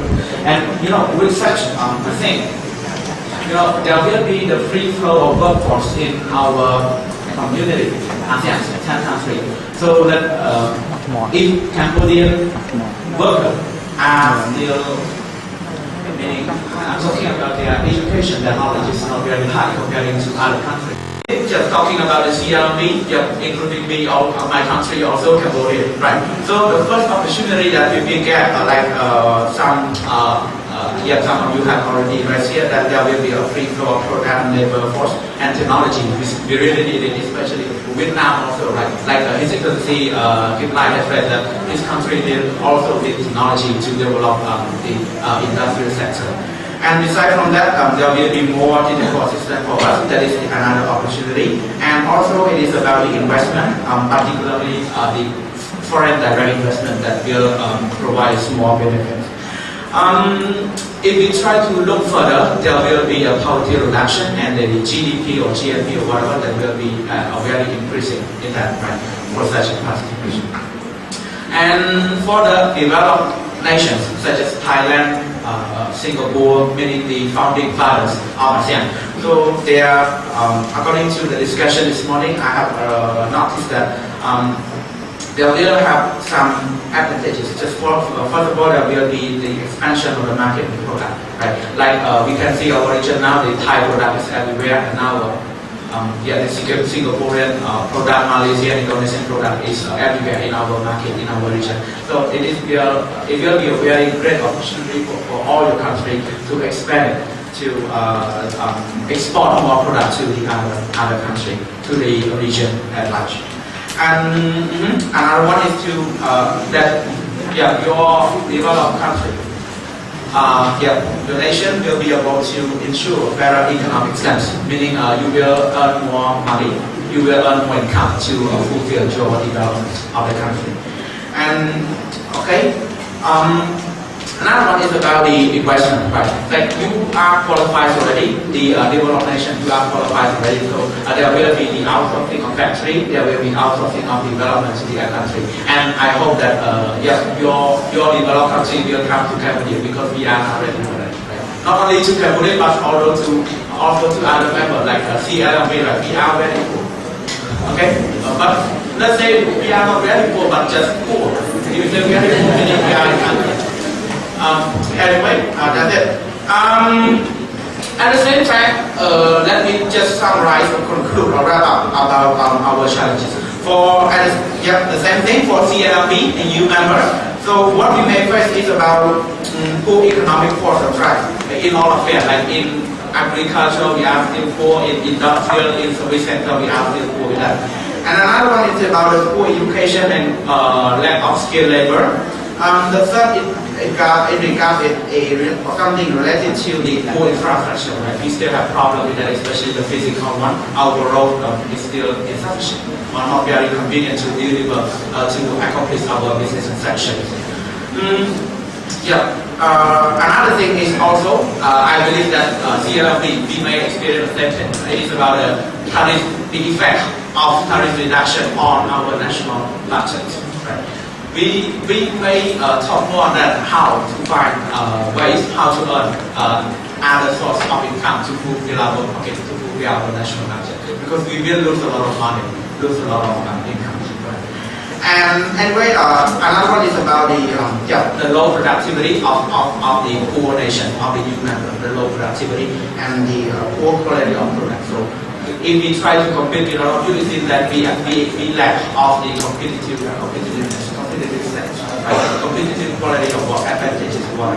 So we will try to find it.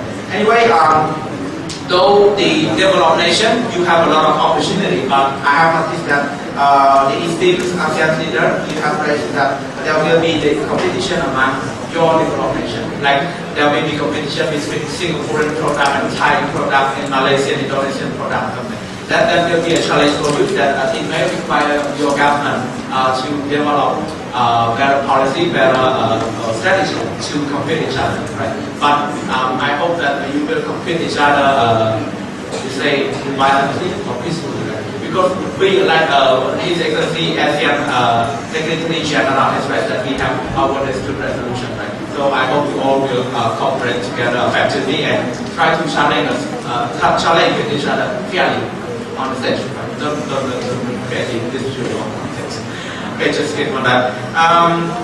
Also there will be some external challenges for your nation, right? Because now you are trying to compete with other countries, such as we have South Korean products, right?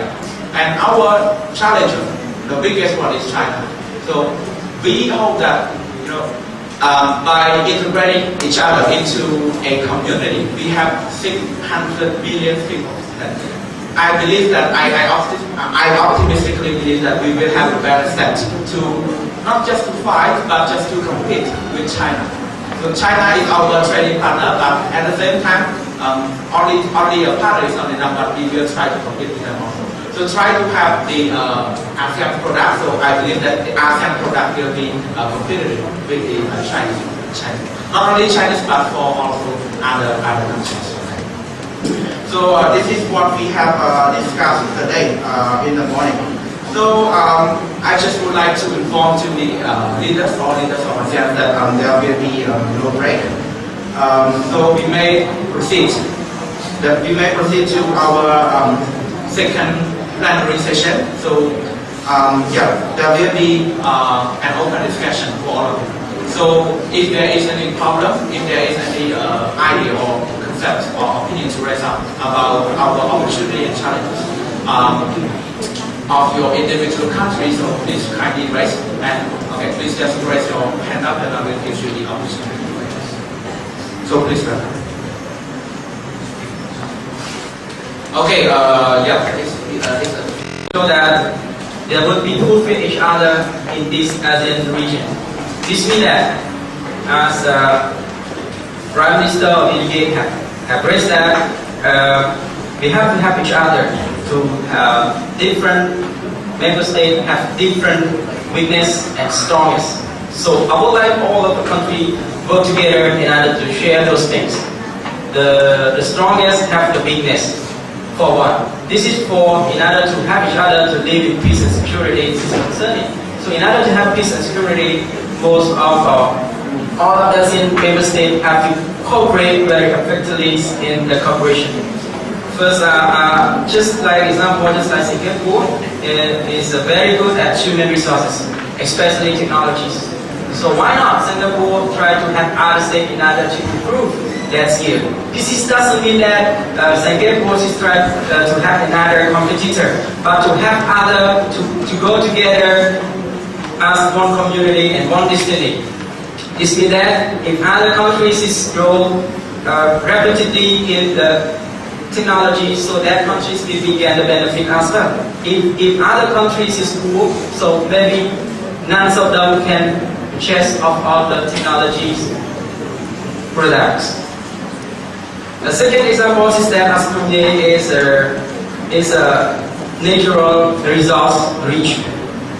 For example, gas, oil, and other natural resources. So why not they give another assistance to have other countries just like Cambodia that build to conduct the oil in the seas.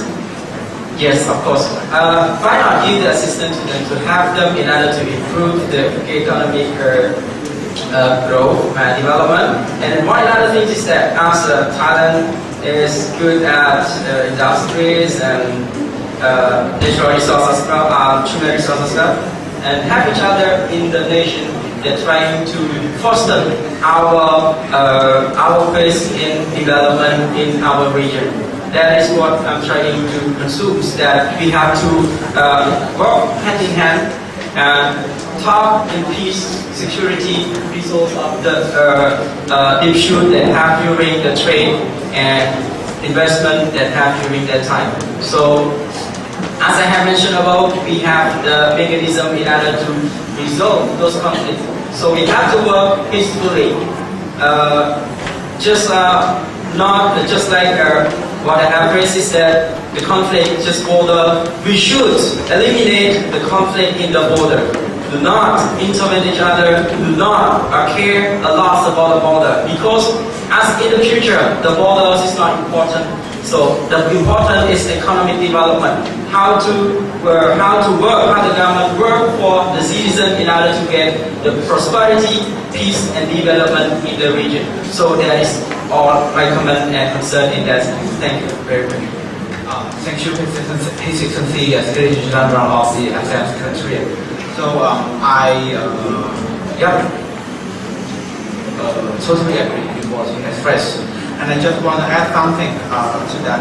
So as we have received already that our cooperation, our collaboration in the region to foster the benefit of our AFTA is very beneficial, is very crucial for our development at large, not only for my country, not only for your country, but for our community. I just want to say something that in order to foster such a progress, such a very positive change, so we may work cooperatively with our three partners, so including China, Japan, and South Korea. Right?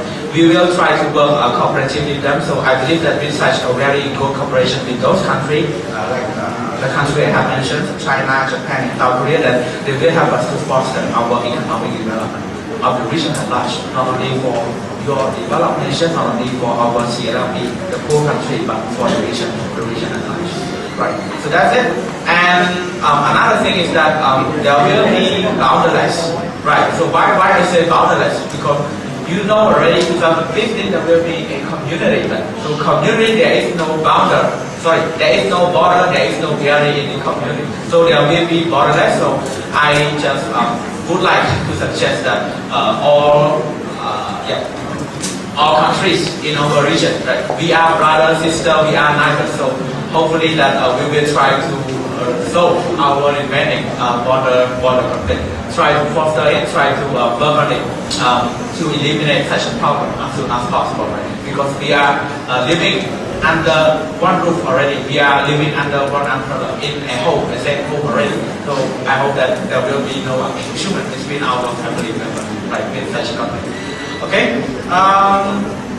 Yeah, the esteemed leader. So if you have anything to raise, so please kindly say. To Vietnam about the technological exchange. I think in the next meeting, I will send my experts to have the discussions with your expertise. Okay. And Thailand also want to raise one concern about the disasters in Thailand. As you know, we want to have the mechanisms to manage the natural disaster. As you know, the natural disasters is a big burden for an obstacle for our economic development. The evidence is that Thailand has experienced flooding and our economic has fallen down. Many main industries were shut down. So I would like to propose some the disaster management in our meeting here, our discussions here. Thank you. Thank you, Her Excellency. Before giving a chance to His Excellency President of Indonesia, yeah, I totally.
Please be seated.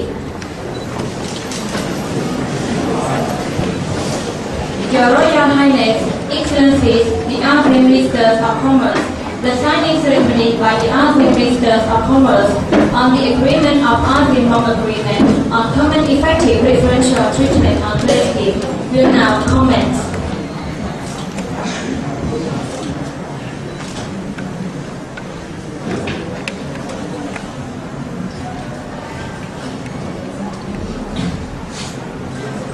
Protocol officer kindly assist with the document.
Thank you so much.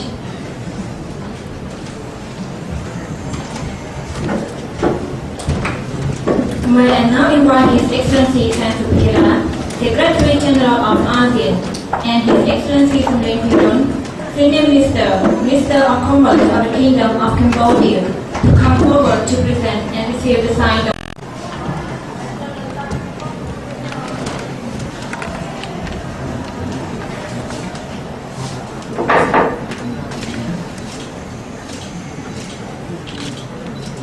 Thank you very much.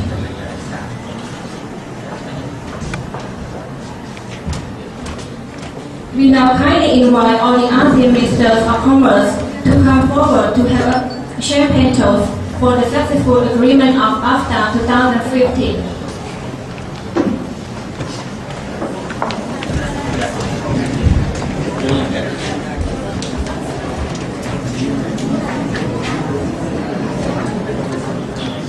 We now kindly invite the ASEAN Secretary General, please come forward to have a champagne toast.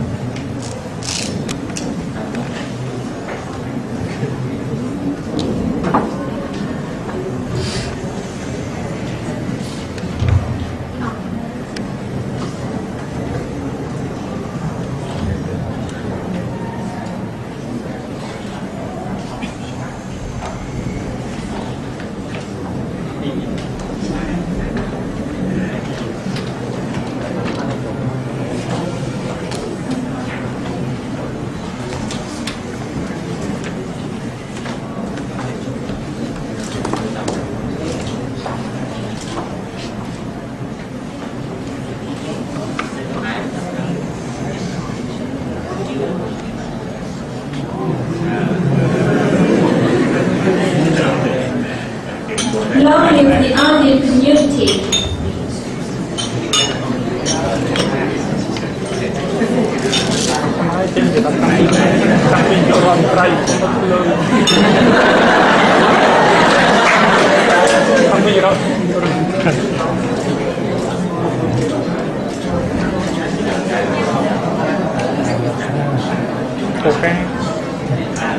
Thank you so much. Your Royal Highness.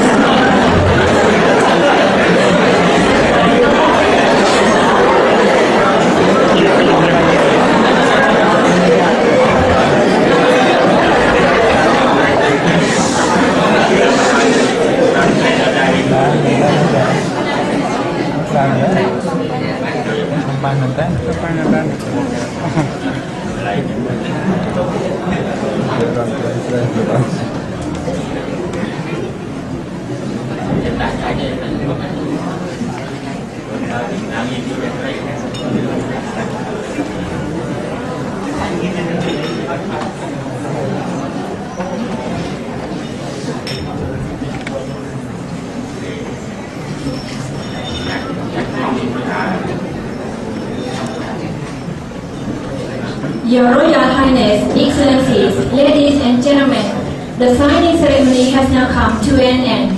You are kindly requested to rise.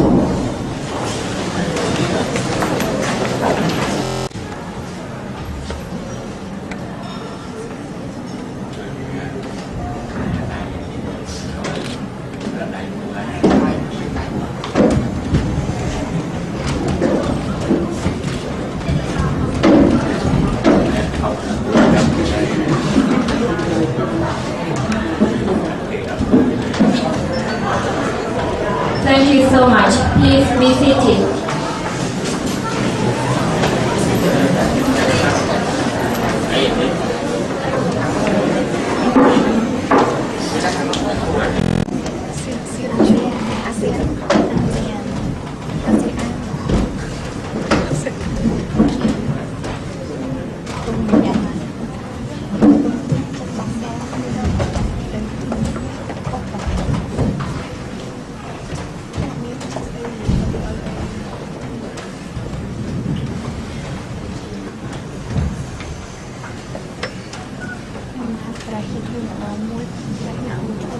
Thank you. Please be seated.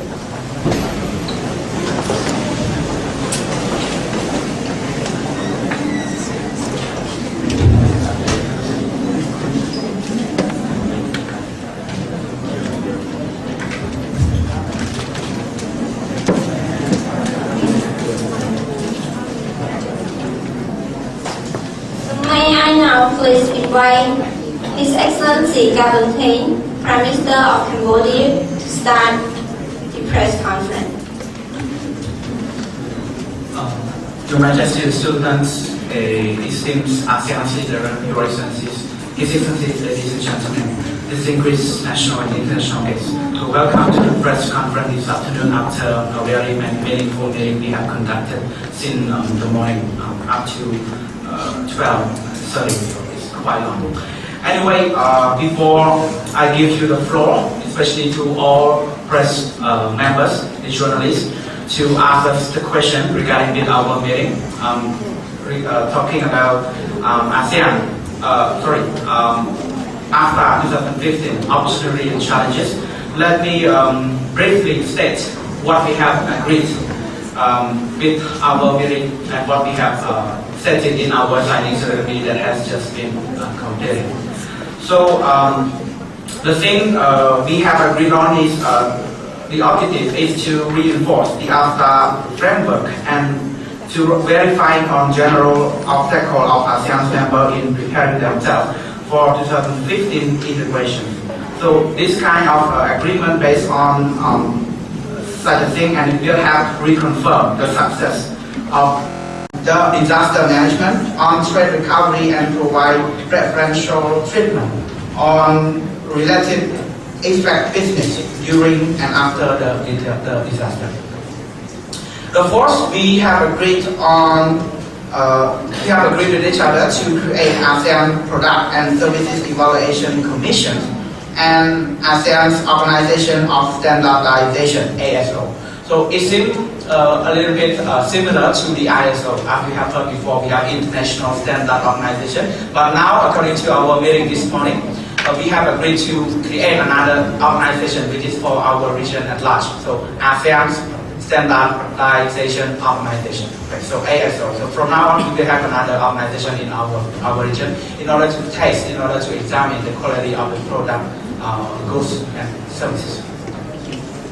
Next, we have discussed and agreed that all countries shall be created. The ASEAN Standardization Organization shall be created by ASEAN as a whole and sub-branches in every member state destination. So meaning that every part, every sector, every institution of the state, the concerns one, we have to work cooperatively and collaboratively in order to achieve the establishment of such a new organization for our benefit. Another one, we have agreed to encourage and to provide the training, assistance, and educational aid, and as well as the financial aid. So as most of the ASEAN countries have been requested or proposed in our meeting this morning, that we really need the technical and financial assistance to further develop our economic and our social development at large. Another one, we have agreed that each member state shall seek for better promotion on small and medium enterprise involvement.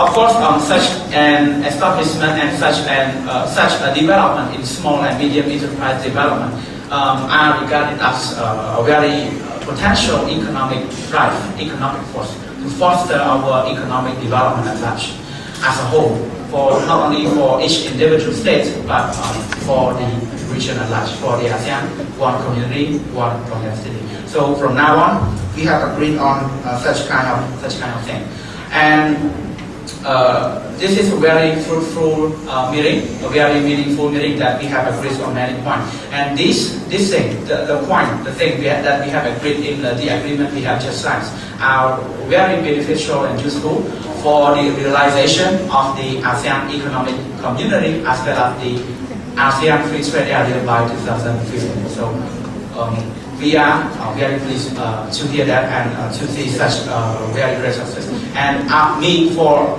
personally as the chair of the ASEAN, I also want to express my warm regard and highest respect and consideration to all Eastern ASEAN leaders for having contributed to us their very meaningful ideas, so that we come up with such a very good agreement. So that is all for my press release, just a very brief conclusion, summary of what we have agreed on in our meeting. So now, okay, so this is the floor for the journalists, for the press member. So you are allowed to ask or raise the question to all the. My name is Hun Ho Thi Lim. I'm the journalist from the morning session. So as we already know that among some Asian people, there's a complete difference in terms of surplus population as well as the market size. So my question for the ASEAN chairman is that in the process of this important integration AFTA, does ASEAN have any strategy to deal with or to narrow down the gap of the trade balance of among its members? Thank you. Thank you for your question. So as it was directed to me, so may I contribute something? And it sounds like something which is technical, so I may shoot that question to ASEAN Secretary. Okay.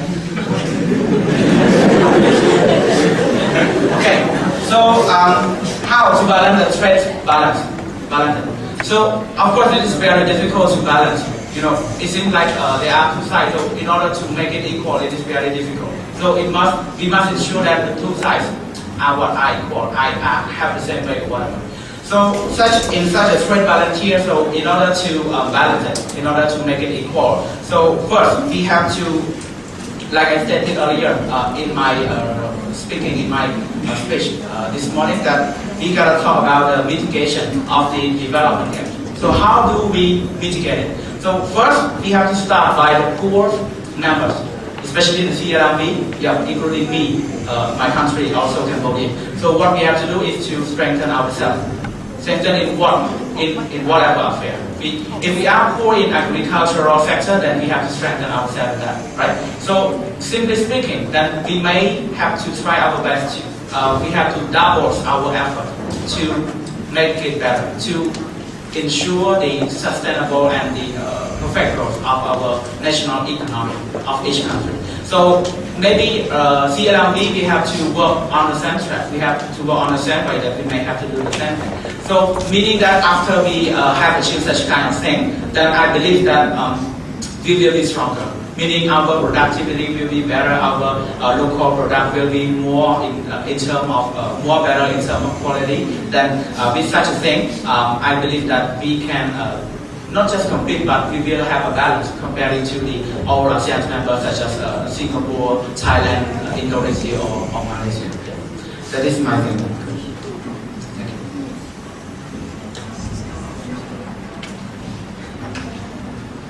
Okay, thank you, Prime Minister. In order to respond to this question, as ASEAN Secretary General, I would like to respond to that question. As I have mentioned already about the effective of the AFTA, we have already achieved in some blue-green step. Otherwise, this is in order to strengthen the practice of AFTA. For example, the common effective withdrawal tariff, the scheme has been established already about what steps should be done and what are the goods and products should be first prioritized, eliminate all of tariffs and trade barrier or any barrier that will be cost the products, free flow from those countries in the region. As example, in 2002, ASEAN 6, Brunei, Jerusalem, Indonesia, Malaysia, Philippines, Singapore, and Thailand. All of them are the leaders of the AFTA.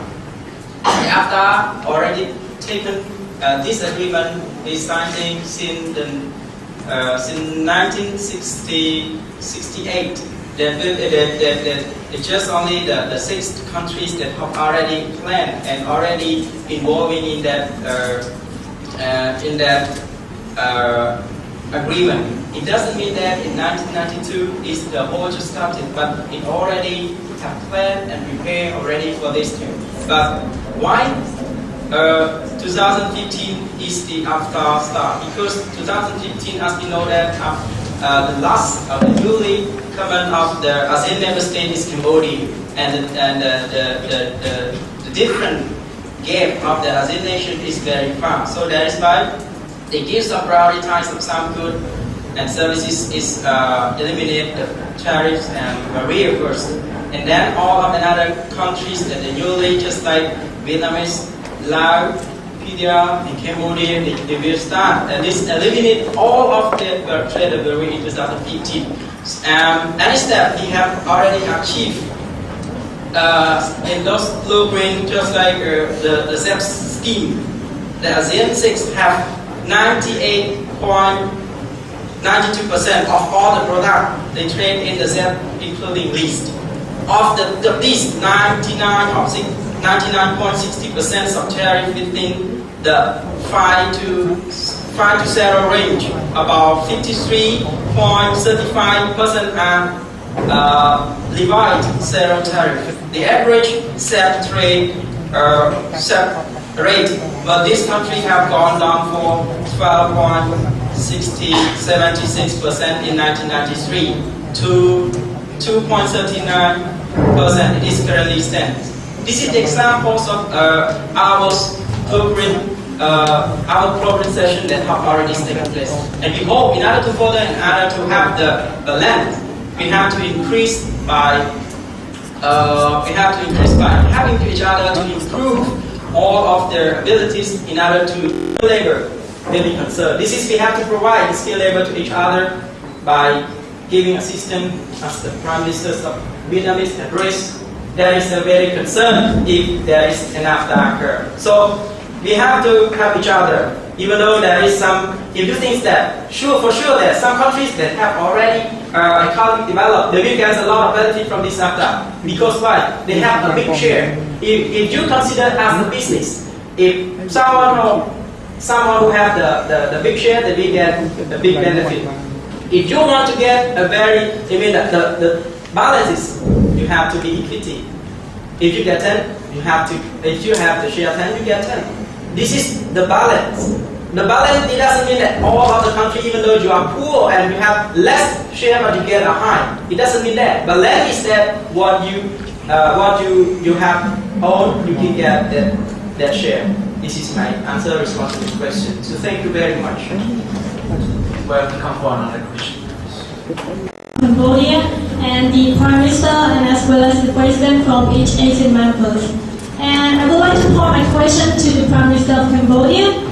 It's regarding to the discussion. And as the Prime Minister of Cambodia has stated that by joining the AFTA, many countries, especially the less developed countries, will face many challenges. And among that, there is also the tax reduction. And regarding to this problem, I would like to know that what are the policy of the government of Cambodia towards this issue? Thank you very much.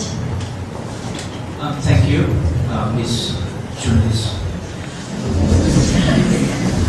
Well, it seems like I have said some things already, but I just want to confirm after that there will be a credit loss for Cambodia at large. Why? Because there will be no more tariff, then we will lose a lot of income. We will lose a lot of money. Right? It seems like there is no more money in our pocket. We have from other affairs, for example, that you know already that we get our income from taxation, right? In various field or whatever. Okay. Anyway, we still get from it. So how? And what are the policy of the royal government of Cambodia to tackle to solve such a problem? So recently in 2011, right? Since we believe that by 2015 we will lose a great amount of money from our tariff, then we have created another type of tax. As maybe most of the leaders here, is also the journalists here, I know that you may know very well. It is about the tax on the real estate. Right? We started to implement such new tax. It is one of our policy. It is one of the royal government strategy to pull more money into the pocket, into the national budget. Though we haven't implemented such a new tax, meaning the tax on the real estate fully in our country, but now we have already exercised in all towns and cities. Like in Phnom Penh, we implemented, we exercised it in all districts, and in the provincial area, we implement only in the town center. So it is another source of income. So let's say that it is one of the policy to substitute the loss of money or income from our tariff. And another policy we have already stated in our rectangular strategy, the phase 2, the second phase of that. It is about the economic and trade transaction, business transaction with other countries besides ASEAN. So you may know something clearly that there will be no tariff in ASEAN only, meaning among the 10 members of ASEAN. But when Cambodia trade or do the business with other countries, then there will be that. Okay? So we still have that. That's why beside from integrating ourselves, beside from the business cooperation in the region, that we try to enlarge or expand our cooperation, our business relation with other countries, mostly in Europe. We try to attract more investment. We try to do a lot of things. We have doubled our effort. We have put our effort into practice many times, many steps already. And with such kind of policy, I, as the head of the government, I strongly believe that we will find something to substitute the old one, the one that we lost through our participation in AFTA. Anyway, it seems like it is quite difficult because let's say the food that we are usually eating nowadays has been taken away. Right? First, I admit that it may be difficult, but let's say that we try to adapt ourselves. Okay, we are now in the a time of change, in the a changing era. So that's why we are now integrating into the community. So we must adhere to the rule, to the regulation of the ASEAN in AFTA at large, right? So that is what the royal government of Cambodia plans to do and have done so far. Thank you. Okay, welcome for another question.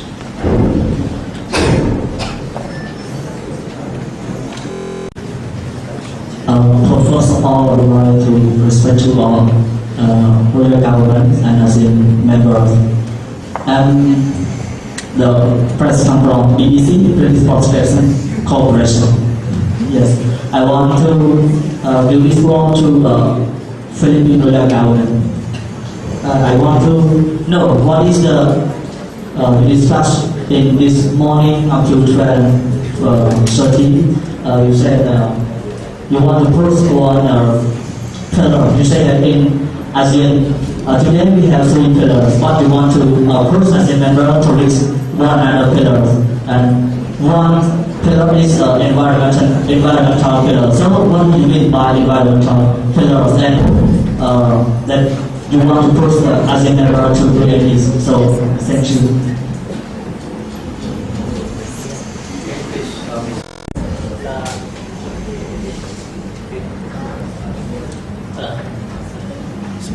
It is a good question for ASEAN and for Philippines and the world as a whole for the environmental problem or the climate change problem. As you know that in ASEAN, since the creations in 1967, there are only 3 pillars: political, economic, and social cultural. But we want to draw your attention that draw your idea that can we live with the environment if we have the political integration? It means that ASEAN is the strong institution, the strong organization such as EU. If we have the economic integration, ASEAN have the high growth economic, have high technologies. And if we have the social cultural integration, ASEAN has a good social welfare. But if ASEAN don't have a good environment, how can we live? I just want to ask all ASEAN members and all of you here, how can we live? That's why the government of the Republic of Philippines want to put one more pillar to the ASEAN pillar, is the environmental pillar. And I think that if we put this environmental pillar to the ASEAN, the environmental problem will be better and better in the ASEAN communities, and all the members of the ASEAN will pay more attention on the environmental protection. And thank you. Thank you, Mr. Francis. Another question. The country has just had a successful election.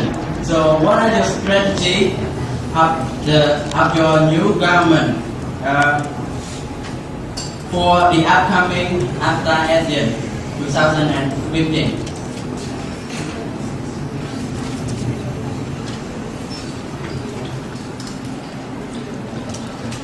Okay. Thank you very much for your question. Let me respond to the question.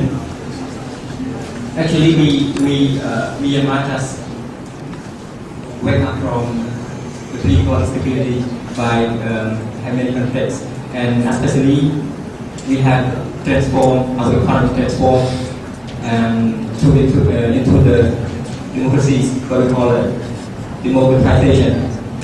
The strategy of the government, we have set the strategy already, and the strategy that we going to implement, which is we going to improve our political stability more, especially to develop and promote the democracies.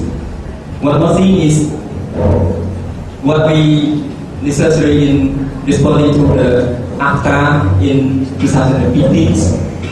The economic perspective is very important. That is what we have to consider.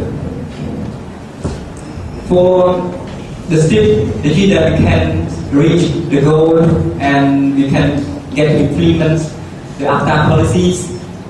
Firstly, we have to grow the economy, the internal economy, and there are many ways, like what I have discussed about the previous sections about the opportunity of Burma toward the AFTA policies. We have the geographical easy to access to the India and the China, which is the powerful and the big market in Asia. Another is we try to strengthen our human resource by improving the education system, and we also try to boost our human resource to get the technical support by access to what our ASEAN members try to promise that they will provide us the scholarship. So that is also we on part of the government also urge or push this implement. I mean, if they can, we are very happy because the Myanmar want to build up the real human resource. And one more important thing is we have a strategy to try to persuade all the EU and the other individual states, which is put the pressures on the economic section on the man. We try. And we have many things to do. When we talk about the strategy, we have many strategy and we have many policy and law, and especially we try to call for the support, the cooperation, and so on. Thank you very much. My name is Asida. I'm from the unit class session news. I would like to raise a question to the Secretary of the ASEAN. Why do you think China is the first challenging with the security in 2015? And the second question is responded by the Prime Minister of the Kingdom of Cambodia. What should we do to promote the education system, to promote the youth people of Cambodia to challenge with the other citizens of Asian countries? Thank you. She can produce a product with a cheap price. On the other hand, if talking about the ASEAN member state, we have lots of diversified ideas about the product. Even though this morning the Prime Minister, the Excellencies, have proposed out the standards of the product, the evaluations of product. So if we're talking about the product, we are still limited of the standard. Cannot compare to China. This is the first abilities of copying the world market is after ASEAN is still in a small amount or small share if compared to China. And China, as we know, since history is influenced the ASEAN. So if it influence, maybe the product may be flowing. In order to respond the competition to China, I would like to add some comment, which is ASEAN have to do is try to, as I have praised this morning, work hand by hand to be strong cooperation in our region. If we're strong, we can compete with China. Don't scare with the population China have, but we have to increase our potential through our population combined together of ASEAN. Maybe it will be rich and much more than China. And if we compare the economy together, and maybe economy will be stronger than China. And this is why the matter and the problem is that we still not integrate successfully to each other cooperation. This is we really concerned, which is we have diversified culture and economic gap. We have to narrow the gap of economy, just like CLV. We have to improve and trying to have them to improve. First priorities is human resource. Without human resource and skilled labor, we cannot challenge in other country by economic and world market. So this is what I respond to your question. Thank you. Thank you, His Excellency. So may I answer to your question? So how do the government, the royal government of Cambodia promote the education of Cambodia in order to fit with the ASEAN? Of course, as stating earlier, having lack of skilled labor is a challenge for Cambodia, and it is what the royal government of Cambodia, as well as we as the head, we really want to accomplish it. We really want to realize it. Okay. So how to promote? First of all, let me raise about our strategy. We have stated clearly in our rectangular strategy since last mandate, the first phase, and now we are moving to the second phase, right? In the fourth angle of our rectangular, we mentioned about capacity building and human resource development. With such a thing, it serves as a very basic ground, a very basic strategy, a very basic policy for us to promote our education. So in response to this, we have created another sub-policy. Just for instance, we have the educational for all, meaning that every Cambodian citizen is allowed or is prepared, is organized to receive at least 9 years of education. Right? So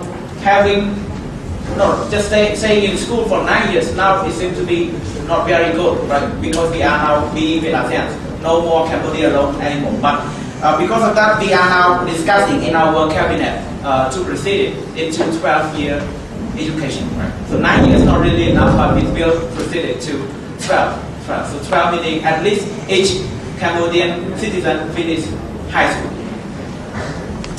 Also in our strategy, we mentioned it in our National Strategic Development Plan Phase 2 as well from 2009-2015. So in such a strategy, in such a policy, we will provide more vocational training and technical training to our workers, right?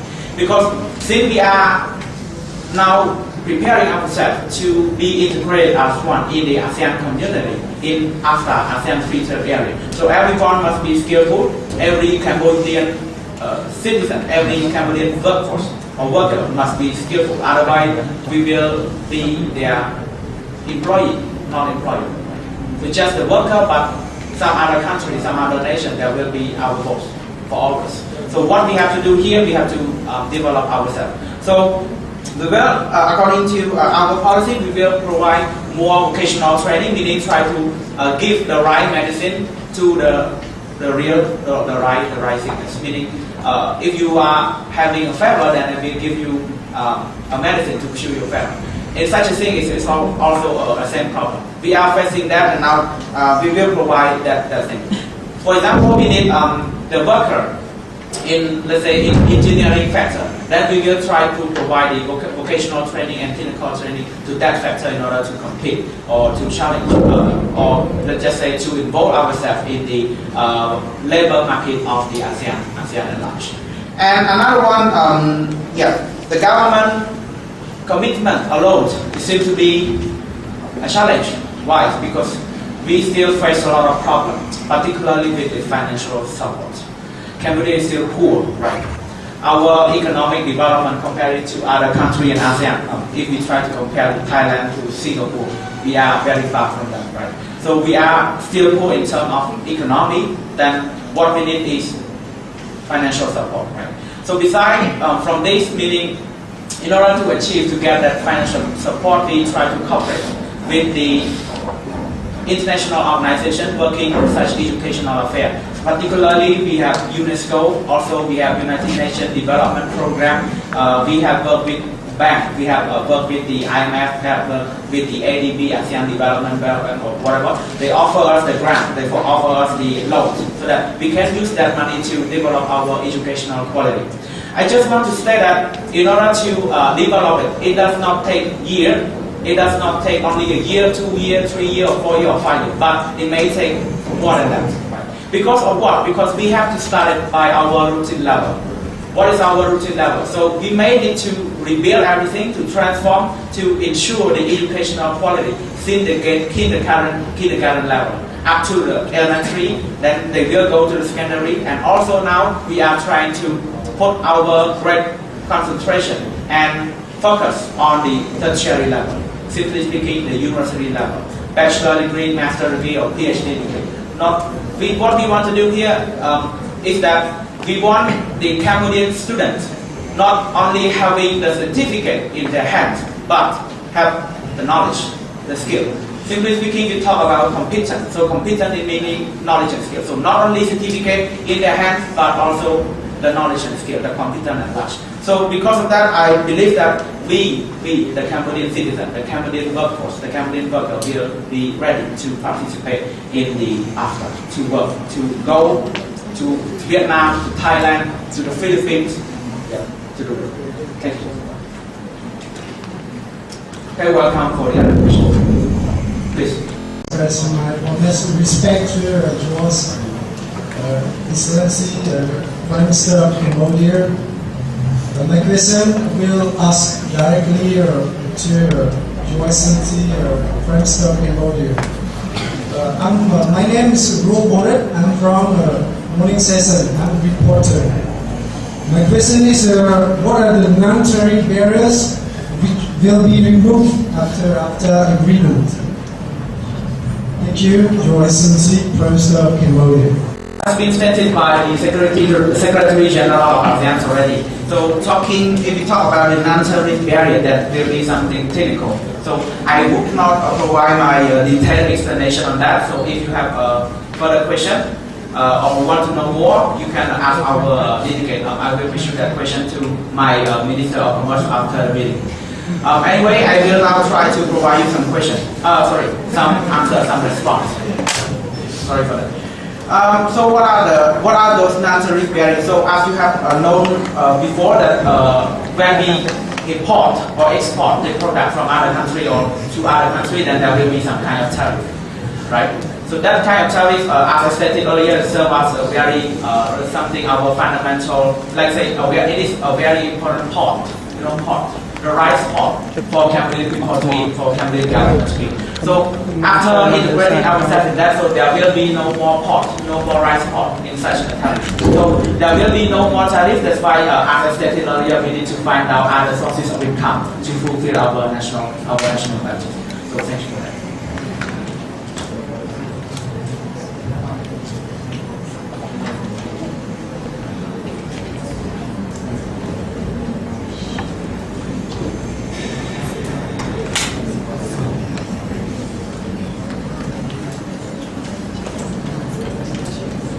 Okay, welcome for the chairman of the ASEAN in upcoming year. So what are your strategy to solve some challenge that we face in this ASEAN summit? So I just want to get some idea from Myanmar and Brunei to take all the challenges.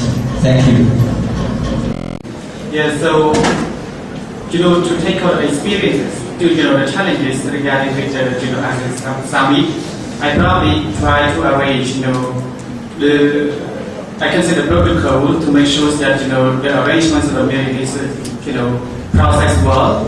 So this is my solution regarding with the challenges that we have come across so far. So this is my solution to that. Thank you. Okay, then my turn. Thank you very much for the question, because this question is very good. And Myanmar will hold the Asian chairmanship in the next. We are in the process of capacity building. We build the capacity, but in order to achieve that, and in order to make sure that we can, Myanmar also has some strategy and set up some. Get some lesson learned from other country. And like this year, we get a lesson learned from Cambodia, and next year from Brunei. And what we concern is about, firstly, the political instability of social security. because it is very important for the delegation and for the meeting. The meeting cannot be held if it is insecurity. So I will try my best. I will try the government best to deal with the problem of the conflict, to release the armed conflict between the government and the Islamic group. I mean, we will try to integrate and to find ceasefires, peacekeeping, and peace building. So after we can get that, we will be able to do anything because we have peace. And after that, what I am ready to do for the next is to strengthen the human resource capacities, especially in protocol and in the ways of manage the meeting. That's the important thing. And I hope that, not hope, I will learn from Providence at the next meetings. And one important thing, after we have a technical peace technicals, and we also need what we call being a chairman. So we have a chairmanship, right? So how to get that? That is also what I have to learn too. And as I have mentioned already, the experience from the disasters is very important. So what I can do, I learn from them. I try to keeping to make the peace by to make the country to be one, or we can say a unity and a peaceful society, and we have capacity to hold that. Thank you very much. President, the head of state, and also the head of government. My name is Soy Seti from UC Press. And I have one question straight to Mr. Secretary of ASEAN. AFTA will coming soon in 2015, and at that time the labor flow will be changed from one to another country. So what is the mechanism to protect all kinds of discrimination and also the labor force for that migration? Thank you so much. This is really concern as well. That really important for any individual countries have to make a law in order to maintain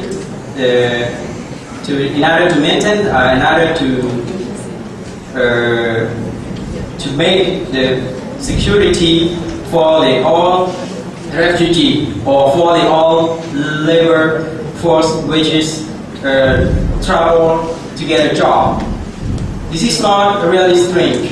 It just strange in ASEAN, but in another region just like European Union and American, that it's just the simple things that they do.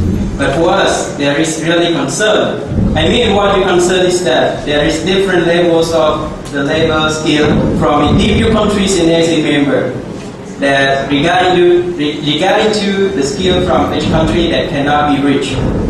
For example, just like the nation from Myanmar, the nation from Cambodia, as we know that Cambodian workers has come to work in Thailand and Malaysia. This is regarding to all of the countries have to facilitate a very good job in order to give services to all of their workers. To maintain that all workers is living in the standards of the worker, we have to set the schemings of the work regarding to the labor rights of the international declaration. We have to obey those rights in order to maintain all of the things and all of the injury that will cannot be expected that happen to them.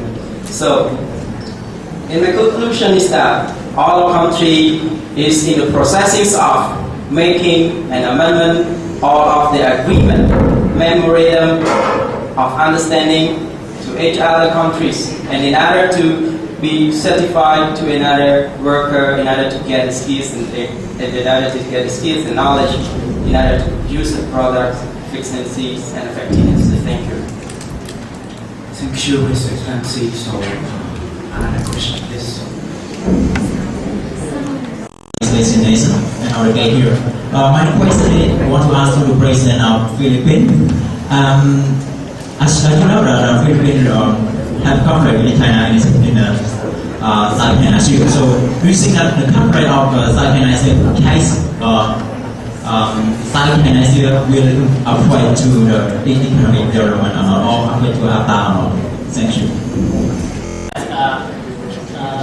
If the conflict occurs, does it affect to the AFTA and the region? Yes, this for sure that it will affect. But Philippine government, China government, and the ASEAN member try our best to tackle this problem. And the government of Philippines welcomes to China and all. We cannot tackle it bilateral way, but we must tackle it in the regional way, in the context of ASEAN or the context of the conflict parties or the world as a whole. And we will find the best solution by peaceful means, and we will do our best to keep the conflict down, and we will tackle it together. And the government of Philippines currently that ensure that it will not affect AFTA if there are no any party of the conflict prepare or threat to the other. If we come down together, and the Philippine government will come down and solve it peacefully. Thank you. Thank you, His Excellency. So, since as you have known already, the problem with the South China Sea, we have a few countries in our region now is having some problem, such as problem with China. So, any other ASEAN leader, you want to raise up or add something? So the issues in Southeast Asia is a big Southeast China Sea is a big concern for the ASEAN members to solve together. But it is surely actually it affects all the ASEAN members, not only the 4 or 3 countries such as Philippines, Vietnamese, and so on. The effect is the cooperation among the states. As you know, the Chinese is a big partner dialogue. We can say that the business partner for ASEAN. And that's it. If the ASEAN do not have a good relation with the China's effect in the futures will be great. So that's why the Singaporean government always support all the ASEAN states. Make sure that all the resolution that put in the tables are discussed peacefully and find a good solution that have a mutual benefit to all the members participate. So thank you very much.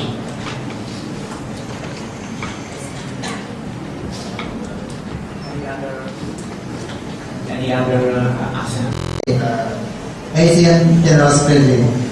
My question is, how could ASEAN expand trade to international market? Thank you. Sorry, could you please simplify your question, please, again? Okay, my question is, how could ASEAN expand trade to international market? Expand trade. Expand trade to the international community or markets. Exactly.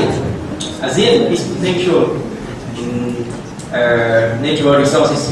As we know that if the ASEAN, all of the member states gather all of the territory, and that is rich with natural resources.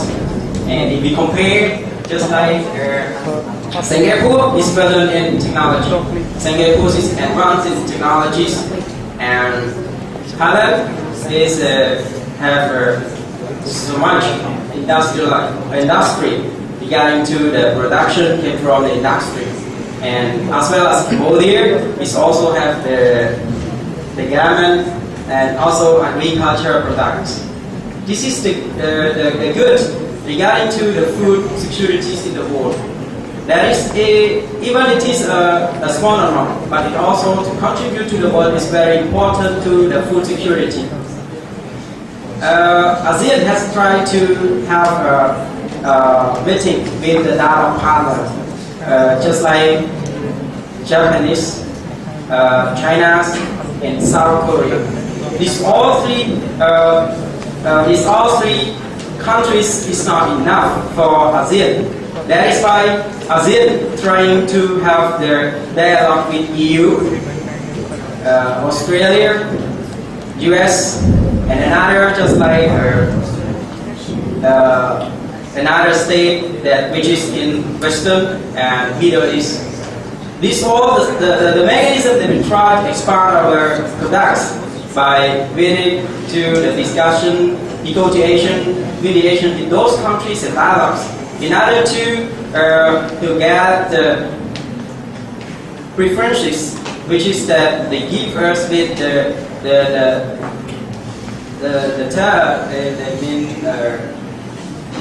quota, really relating to the quota that so far we have gotten already.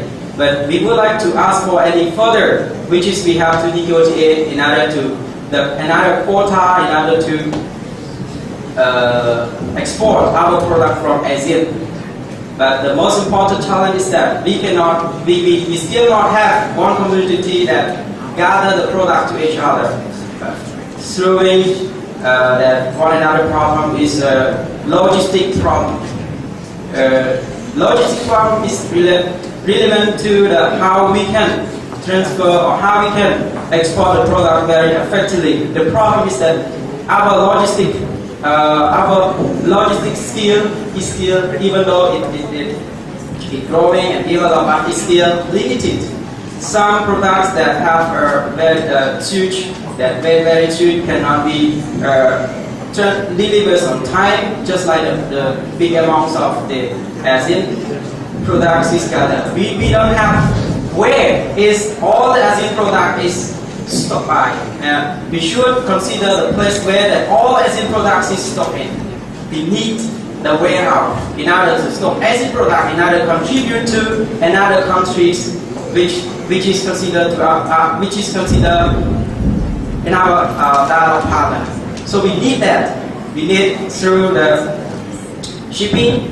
That is also our main contributor to another country through shipping, which is Vietnam. Recently, Vietnam, Cambodia work very effectively and very closely with the shipping through the production of through the ship and water. This is some mechanism, and if you would like to get the clear and all of detail, you maybe take more than a day in order to explain and in order to tell you about our shipping mechanism in order to contribute and to expand our product to the regional or international market.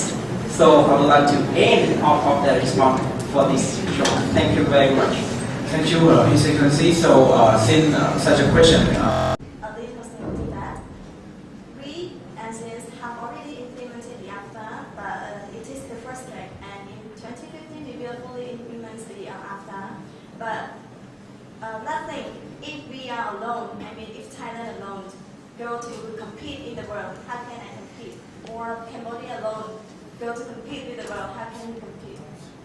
So we need to cooperate together, and here now we are cooperating, and we have already established our mechanism through AFTA or through the CEP agreement. And also we want our voice to be heard in the world through the dialogue or through the summits just like this. And actually we have already enter into the world stage because we have attracted more foreign direct investment from the United States of America, the European countries, and other countries else. Yes, and thank you. Thank you, please. Yes. Okay, thank you for your question. I have some more comments to add on the Thai Prime Minister. How can ASEAN compete the international stage and also to strengthen the international trade and business? Of course, when we work alone, it is not as influent as we work together. So I agree with her that we have to build a synergy. Synergy means we have to work together, right? We have to make joint effort, and then we will be heard at the international stage. And that is not enough. We have to improve the quality of our production. In addition, we also need to cooperate with other international community, for example, European Union and other superpower countries. So I think that would be very helpful in improving our international trade. Synergy, improve our quality of production, and cooperate with other international community. And yes, we want to make our area, our region to become a geo-economic zone, which will attract the foreign direct investment from Western countries again. So, yeah, it seems to be a very good question. So, the members state should do is to strengthen the law in the regions, political stabilities, and also keep a good relation among states. One of the most important is, imagine in one state they have 10 countries, but one member among the 10 countries has a problem. So it can affect all the ASEAN communities. So that's why all the investment will be incapacitated to invest in ASEAN zone. So that's it. All ASEAN members should do the best to reforms in terms of politics, like Myanmar have already done a good job. And also all the members of ASEAN ensures that all your products, the quality of education, the quality of the ability to access the economy integration in ASEAN. That's why all ASEAN members need to strengthen. At the finals, for ASEAN Singaporean government, we always support all the ASEAN members to be a strong region in the world like EU or stronger than EU in the future. Thank you. Thank you, His Excellency. So now, let me give the floor to His Excellency, President of Indonesia. Thank you, Your Excellency. Indonesia would like to echo the voice of Singapore, Thailand, and Vietnam, and we support the idea of creating ASEAN into a geo-economic zone, and also to compete with the world market. We have to improve the quality of our country to compete with other major free trade areas in the world. So we have to strengthen the rule of law, and also to build the legal certainty among the business and professional community. Because of why? Because the legal certainty in the professional and business community ensure the efficiency and the effectiveness of the providing of goods and services. And also, there would be a need for a more and effective accountability among all ASEAN members countries. So if any mechanism does not work, we have to be responsible for that. And if it works, then we will continue with the progress. And last but not least, Indonesia also would like to congratulate the ongoing democratization process that is happening in Myanmar. But as we all agree that we would like to see more political liberalization process in the country, because as there is a newly concept that Indonesia is now regarded as the third largest democratic nation in the world. So Indonesia believes that democratic political system should be at the core of every ASEAN member economic development. So with the above three mentioned points, the first one, the strengthening of the rule of law, the legal certainty, the more effective accountability, and the more improved democratization process. These are the three factors that Indonesia strongly agree that we can use this factor in order to compete in a worldwide market and to achieve what the Thailand has mentioned before, that ASEAN will be a geo-economic zone, the one that has the full capacity and also to compete with other major free trade areas like those in North America and also Europe. Thank you. Thank you, His Excellency. So, welcome for the other questions. Please, a lot of questions. We have leaders of ASEAN. My name is Ray. I come from the lead newspaper in Cambodia. I have one question to ask the Thai government in ASEAN about the tariff. My question is, does AFTA include measures other than tariff reduction and the elimination of non-tariff barrier?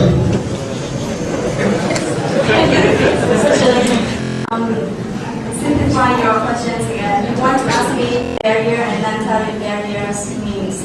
The first one, tariff barrier, means the taxations or the duties that we put into for the import products to our country.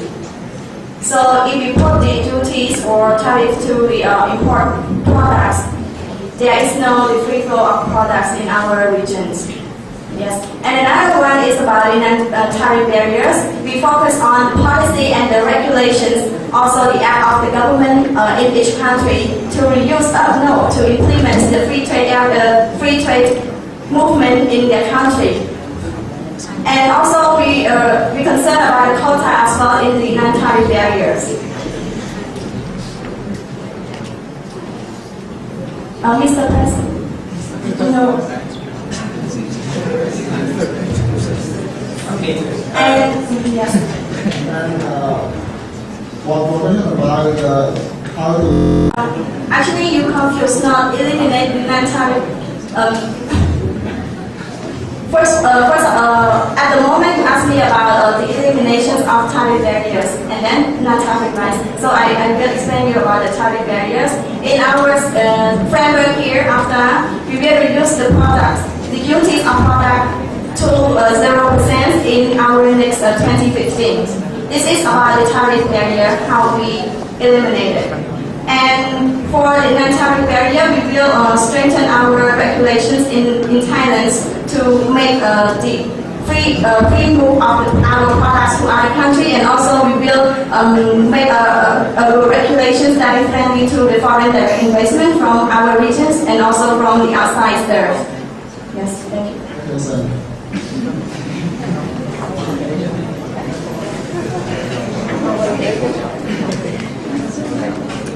My question is related to laws in some AFTA possibility. Well, I think this question may be interesting. I want to ask the ASEAN Secretary. Does the members have another agreement already related to tropical weapon? As you know, the ASEAN member, you said we have one community, one disease. So if you think about tropical weapon around the world, or you see North Korea or Iran, you will see this is a tropical crisis also. So does the ASEAN members have already on a plan or agreement to reach the agreement related to soon out non-tropical weapon? So thank you. ASEAN is created because of in the purpose of economic development, and all of the agreement protocol which is signed related to only focus only how to accelerate economic, but only just that it just only one topic is raised, but there is no agreement relating to the chemical weapon or relating to another concern. But if you have only a small discussion, during our summit, but there is no any kinds of agreement related to, but they just only have free zone, nuclear proliferation free zone in AFTA or in ASEAN, in ASEAN, which is not related to the chemical weapon or any other concern. It is the modernized weapon as well. Excuse me, I want to add. Actually, we have already adopted the Southeast Asia's nuclear free zones treaties in 1995, and in that treaty we have already included the chemical weapon, which means that in our regions it's forbid to use the chemical weapon or to produce or to transfer the chemical weapon and also the nuclear weapons. And in our ASEAN chapters, we already include such protections as well and prohibitions as well. Thank you. Thank you, Her Excellency and His Excellency. So I just want to clarify that though the ASEAN, we do not have the exact agreement or record treaty regarding with the chemical weapon, but as Her Excellency Prime Minister of Thailand stated, we have the Southeast Asia nuclear free zone. So everything has been stated already, and after us in our ASEAN charter. So yeah, it seems like we go in size. Okay, so we have 3 more minutes. So I would welcome for the last question.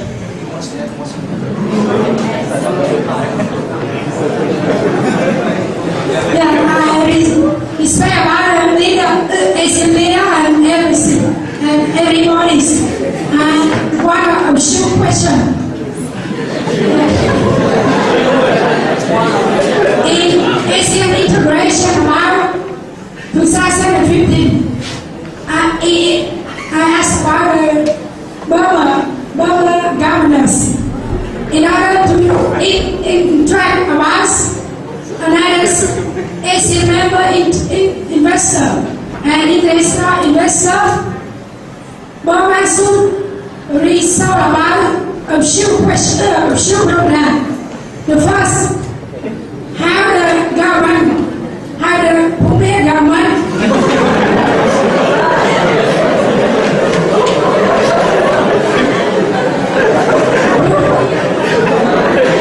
to persuade about the EU, US and US airlines to leave about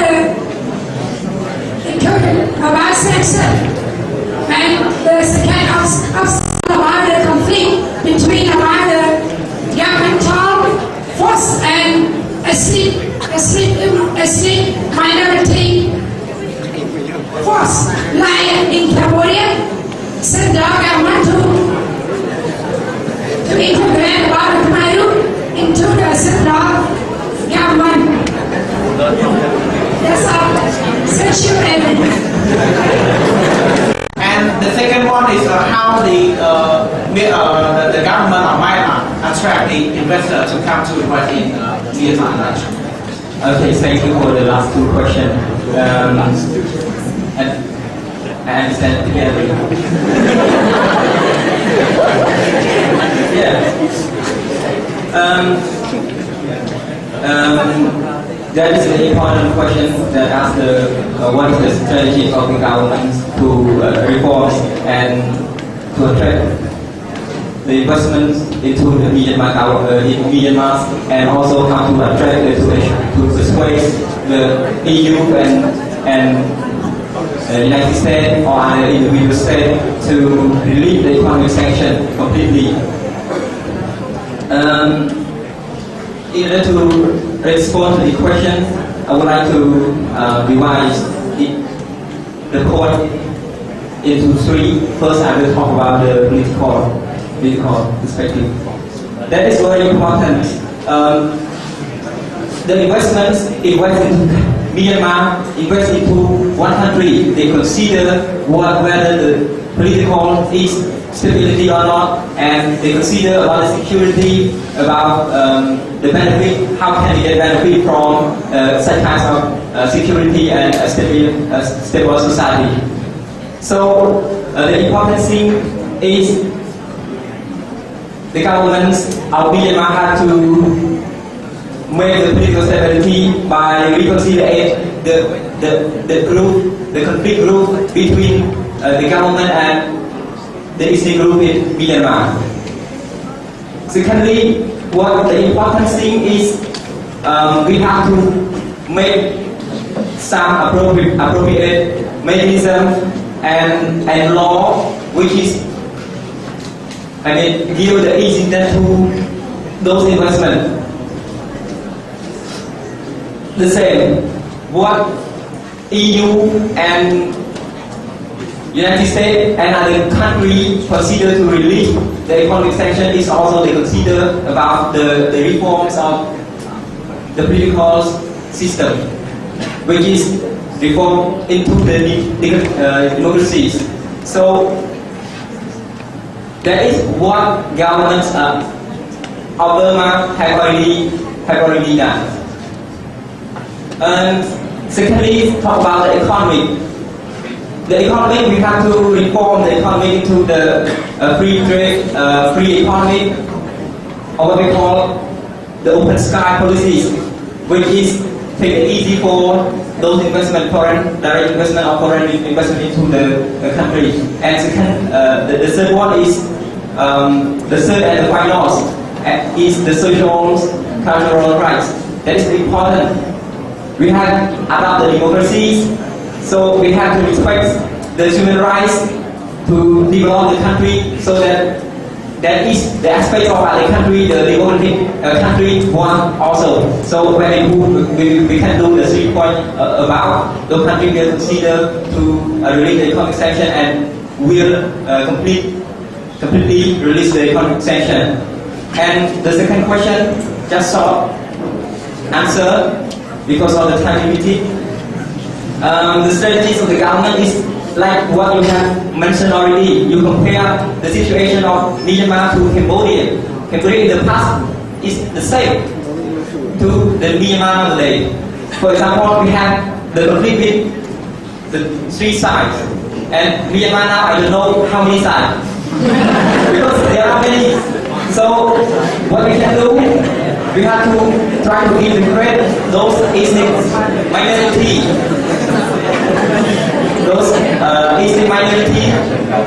to be the unity by firstly we can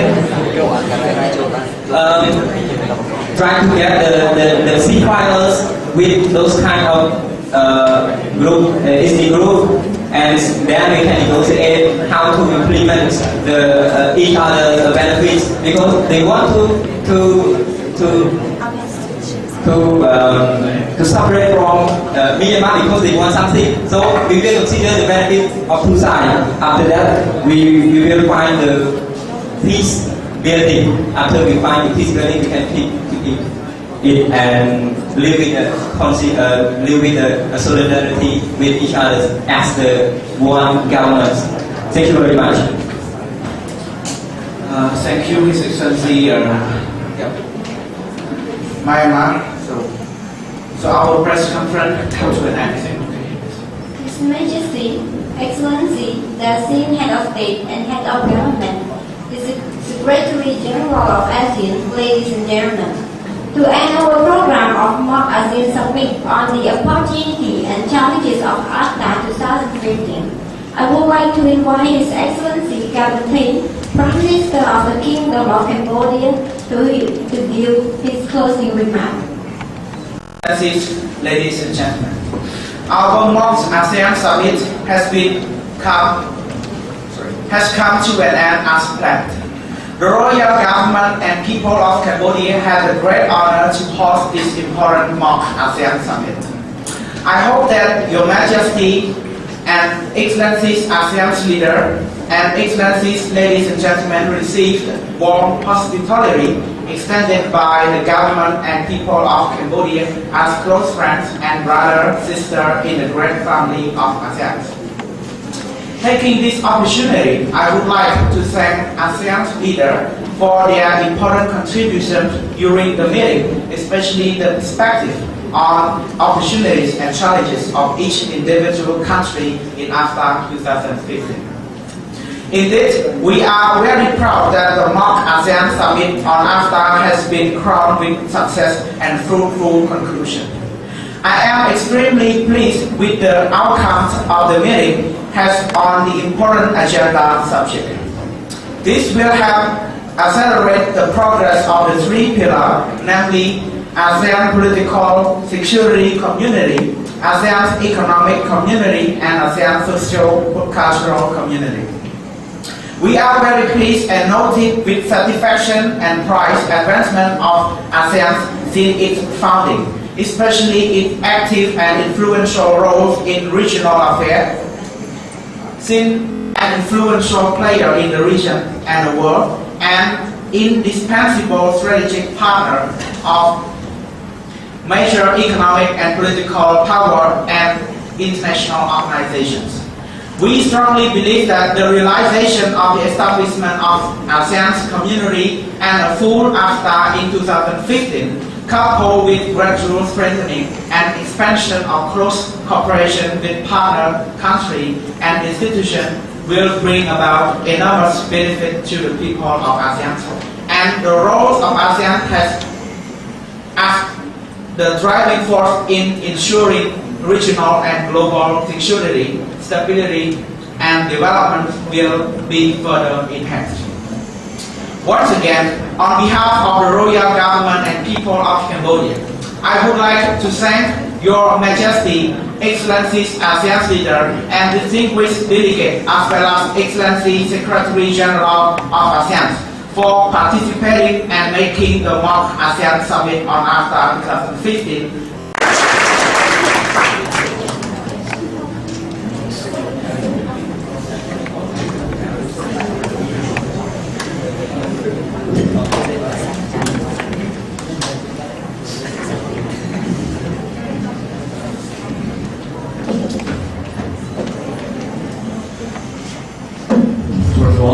say very good afternoon to Her Excellency, Chairman of ASEAN, and all the ASEAN leaders. Truth to be told, I think it has been my privilege and golden opportunity to be the Director of Protocol for this ASEAN Summit. And I think cannot deny the truth that we have created a great history by being the first in arranging this ASEAN Summit. That no other have ever done before. So now I would like to thank, I personally and on behalf of our students here, to thank to our Professor Dr. Paul for his marvelous support and instruction in shaping this ASEAN Summit to be such successful since the very early stage till this moment. I also would like to thank to His Excellency Dr. Gavin for his kindness in both technically and financially support our event today. And thanks to UC staff for their participation. I also profoundly thanks to my dear protocol team from our session for their unbelievable strength, effort, and sweetness in successfully in arranging this ASEAN Summit today. And thanks to our great delegates, press team, for their understanding and cooperation. Without your support, this event would not have been that good as planned. Lastly, I wish you with good health and success in your life. And may this event on ASEAN Summit to be the most memorable and forever lasting remarkable history in our school life. Thank you.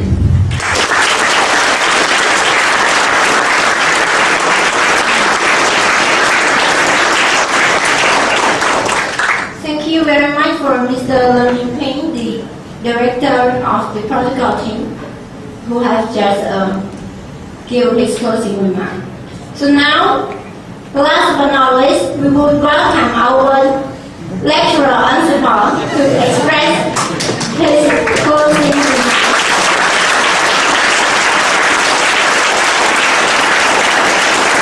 Okay, thank you very much. This is my turn.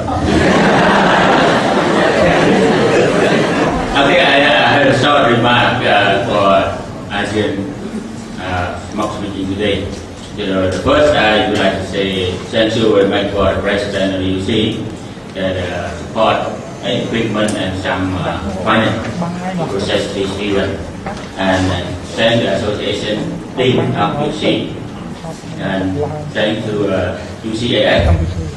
And thank you very much for all of you who participate in this event today.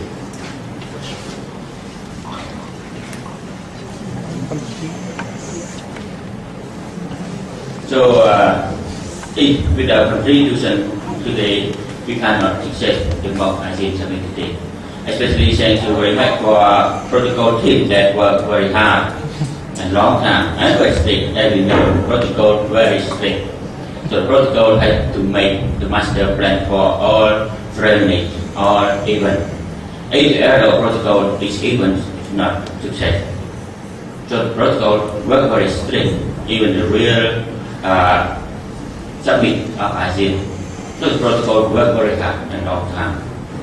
And I hope that all of you to learn more experience from this event. And we know that today, even the mock meeting, but very formal. I really appreciate for all of you, very formal, like ASEAN Summit. So I hope all of you to learn more experience.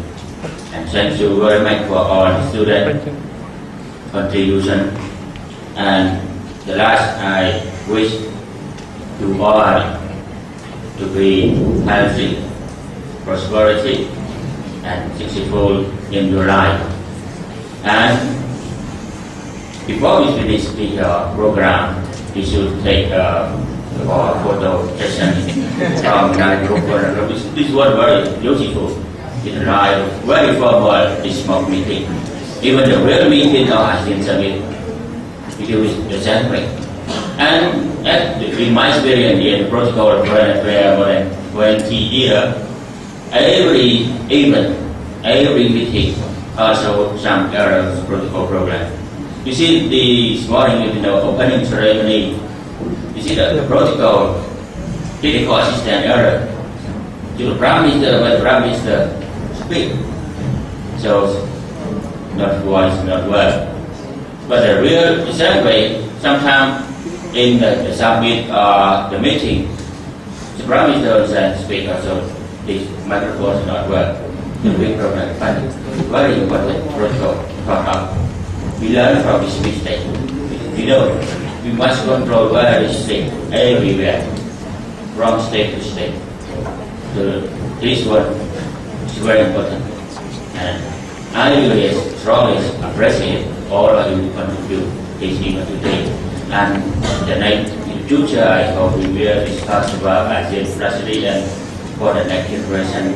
And I hope you finish the bachelor from UC, you will get a high quality of education. You can work well with government, private sector. So you will become the Cambodia resource to compete in AFTA in ASEAN when finish this bachelor. So I also want to do more research. If you want to have more knowledge, more experience, you can speak, you can discuss, and as I said this morning, because you do more research. If you don't do any more research, you cannot get any knowledge.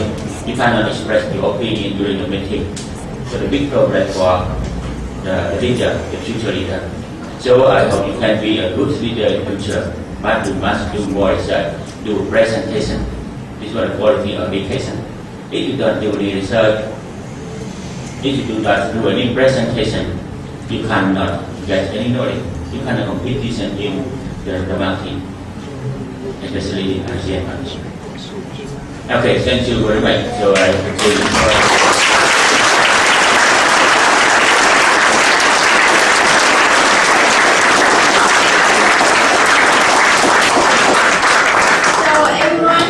Here we come to the very end of our summit. So we can now enjoy the photo session. Everyone. Wait. Và là dòng học cho làm thiết đó gì mày rồi